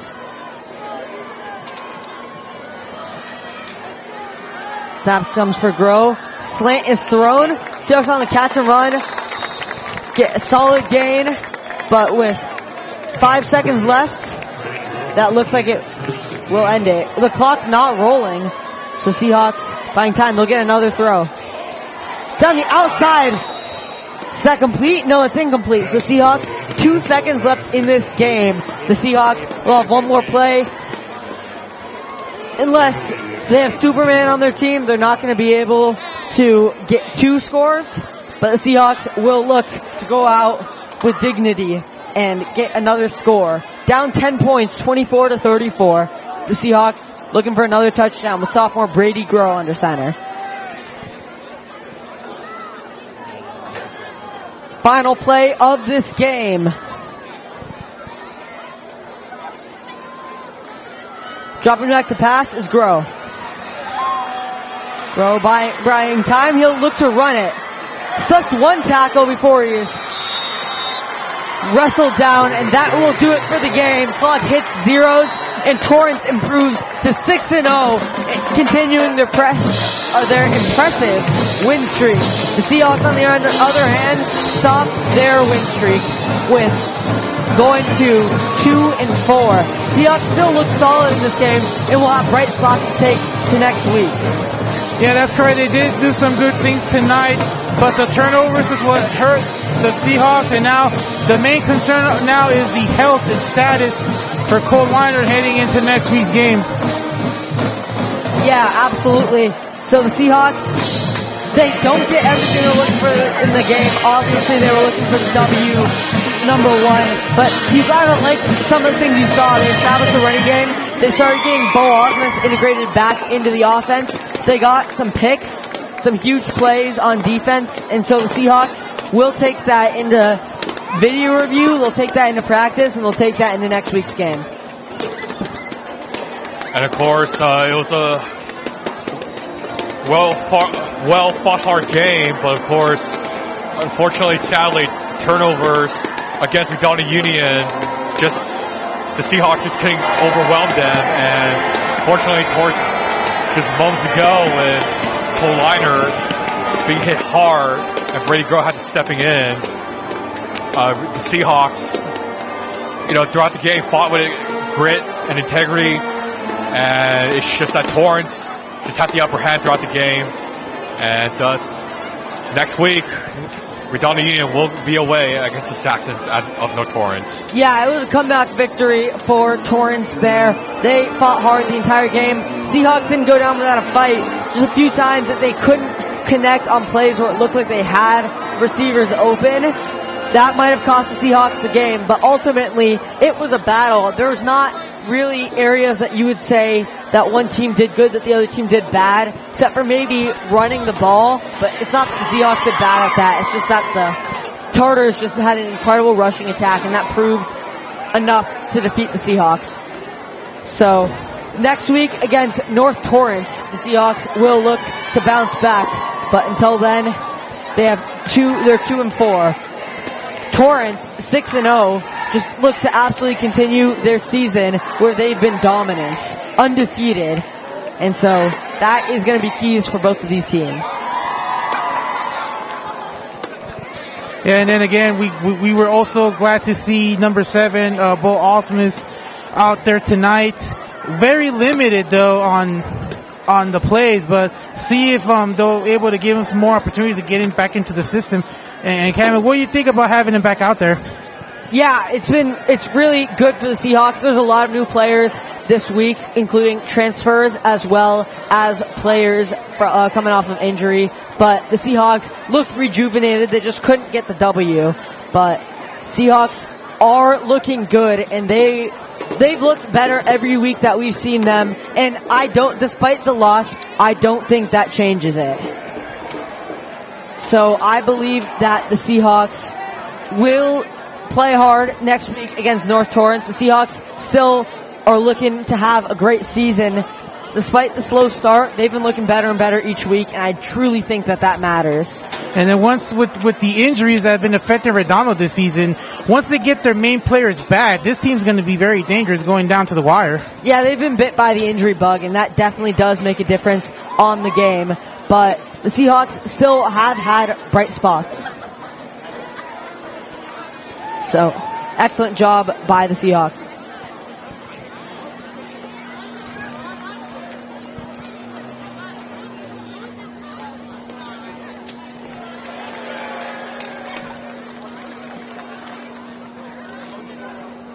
And of course, after tonight, Redondo Union will start conference play 0-1, while Torrance High will stay undefeated to start 1-0 in the Pioneer League.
Thank you for everyone tuning into Redondo Sports. We truly appreciate all the viewers. Seahawks did not get the job done today against Torrance. They'll look to bounce back next week, so stay tuned to Redondo Sports against North Torrance, where the Seahawks will look to bounce back. From Redondo Sports, I'm Coven Mystery. I'm Julius Choi. And I'm Edward Rientasso. Stay tuned for replays and some coverage. We'll see you later.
deep in your eyes. I touch on you more and more every time. When you leave, I'm begging you not to go. Call your name 2-3 times in a row. Such a funny thing for me to try to explain. How I'm feeling and my pride is the one to blame. Yeah, cause I know I don't understand just how your love can do it, no one else can. Got me looking so crazy right now. Your love got me looking so crazy right now. Got me looking so crazy right now. Your touch got me looking so crazy right now. Got me hoping you save me right now. Your kiss got me hoping you save me right now. Looking so crazy, your love got me looking so crazy, your love.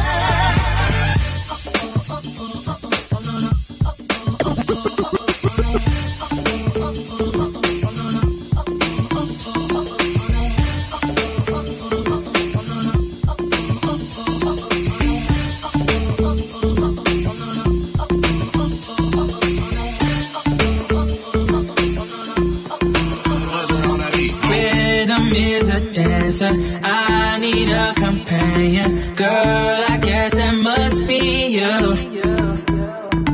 Body like the summer, touch it like no other. Don't you tell them what we do. Don't tell them, you ain't, don't tell them, you ain't even gotta tell them, don't tell them, you ain't, don't tell them, you ain't, don't tell them, you ain't, don't tell them, you ain't even gotta tell them, don't tell them, you ain't, don't tell them, you ain't even gotta tell them, don't tell them, know you say you're down with it, tell them, know you say you're down with it, tell them, know you say you're down with it, won't tell them how you hit the ground with it. I'm from Chicago, I act a fool, Bobby Brown with it. Nobody take me out though. You got gifts, bring them down to South Pole. Marathon, gotta put them out. Don't you worry about him, I gon' work it out. Only it's you got me feeling like this. Oh, why? Love it while grabbing the rhythm, your hips. That's right. Rhythm is a dancer, I need a companion. Girl, I guess that must be you. Body like the summer, touch it like no other. Don't you tell them what we do. Don't tell them, you ain't, don't tell them, you ain't even gotta tell them, don't tell them, you ain't even, don't tell them, you ain't even gotta tell them, don't tell them.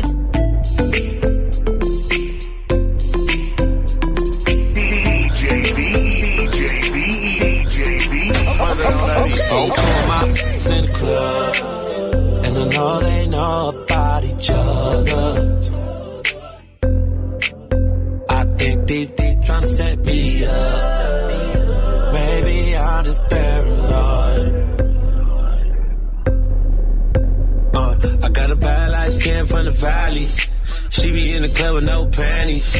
Little bit used to be my favorite, but now we don't speak the same language. I love my vibe, I can bang it, but my dark skin know how to take it. I got them both the same damn red bottoms, and bought them both the same damn fragrance. Both of my drive Range Rovers, none of my pop can stay over. Both of my look good. Yo, look like a bug or what? I two of my in the club, and you know they know about each other. I think they trying to set me up. Baby, I'm just paranoid.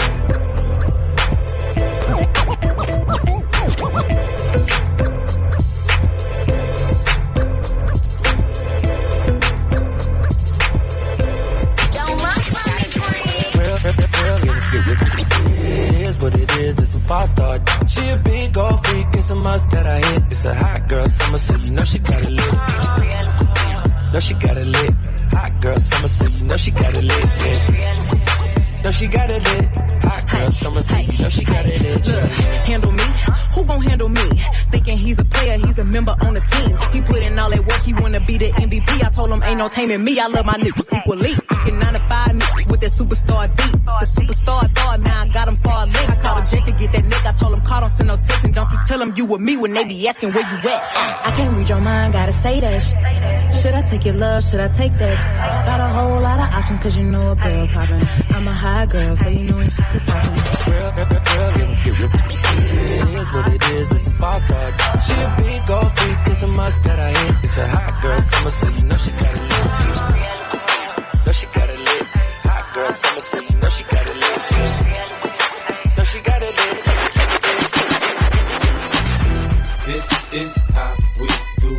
We make a move and act a fool while we up in the club. This is how we do. Nobody do it like we do it, so show us some love. This is how we do. We make a move and act a fool while we up in the club. This is how we do. Nobody do it, so show us some love. Fresh like, Impala, chrome hydraulics, 808 drums, you don't want none. Better run when beef is on. I pop that trunk. Come get some pistol grip pump. Give me 6 inches on them white end ones. This red rum, ready here come Compton. Big family member, selling that skunk. One hand on my. I was selling to Master P was saying buck past the.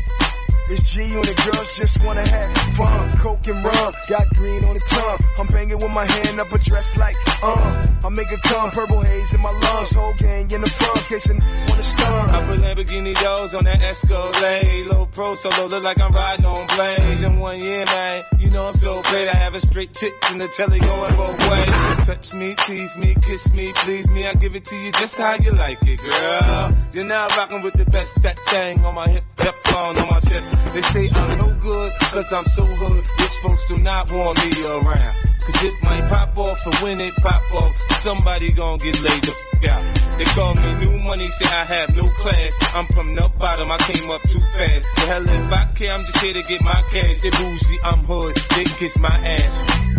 This is how we do. We make a move and act a fool while we up in the club. This is how we do. Nobody do it like we do it, so show us some love. This is how we do.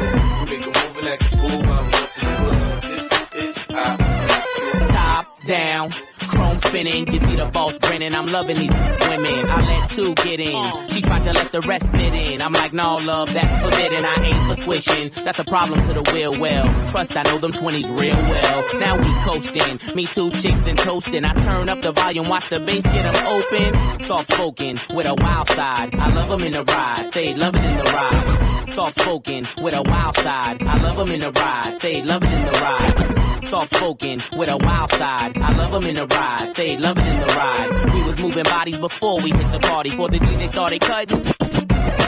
Cinderella, you girls from nothing to something. Hit the parking lot, hear the club system thumping. Lose the face. YouTube was great, but it's to the VIP. I got new moves to make. When the last time you heard it like this? Smoke some, drink some, get ripped. And make the girls in the party just strip. Only if you know you live. From the club to the parking lot. How many chicks can you get unstoppable? I'm a hustler, baby. I just want you to know. It ain't where I've been. But where I'm about to go. Top of the world. Now I just wanna love you. Be who I am. Know you love me. And with all this cash. Don't forget your man. Now give it to me. Give me that funk, that sweet, that nasty, that gushy stuff. But don't bullshit me. Come on, give me that funk, that sweet, that nasty, that gushy stuff. When the Remy's in the system, ain't no telling when I fuck 'em, will I diss 'em? That's what they be yelling. I'm a pimp by blood, not relation. Y'all be chasing, I'll replace them, huh? Drunk on Chris, money on E. Can't keep a little model hands off me. Both in the club, singing on key, and I wish I never met her. It gets better, ordered another round. It's about to go down. Got 6 model chicks, 6 bottles of Chris. 4 velvet ass, got weed everywhere. What do you say? Me, you, and your Chloe glasses. Go somewhere private where we could discuss fashion, like Prada blouse, Gucci bra, okay? Filth my jeans, take that off. Give it to me. Give me that funk, that sweet, that nasty, that gushy stuff. But don't bullshit me. Come on, give me that funk, that sweet, that nasty, that gushy stuff. Give it to me. Give me that funk, that sweet, that nasty, that gushy stuff. But don't bullshit me. Mama, give me that funk, that sweet, that nasty, that gushy stuff. She's so expensive, okay. She's so expensive, okay.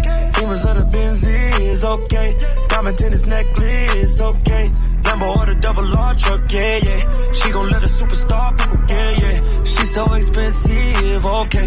She's so expensive, okay. She got expensive taste, hey. She got a slim, thick waist, hey. Girl, it's not your face, it's your, I mean, girl, it's not your, it's your face, hey. Your girl in the nose, please, my girl in the course. This copyrighted telecast may not be reproduced, retransmitted, or used in any form without the authorized written consent from Ironclad Digital Media. Redondo Sports would like to thank all of our fans for your support, and we hope you enjoyed today's broadcast.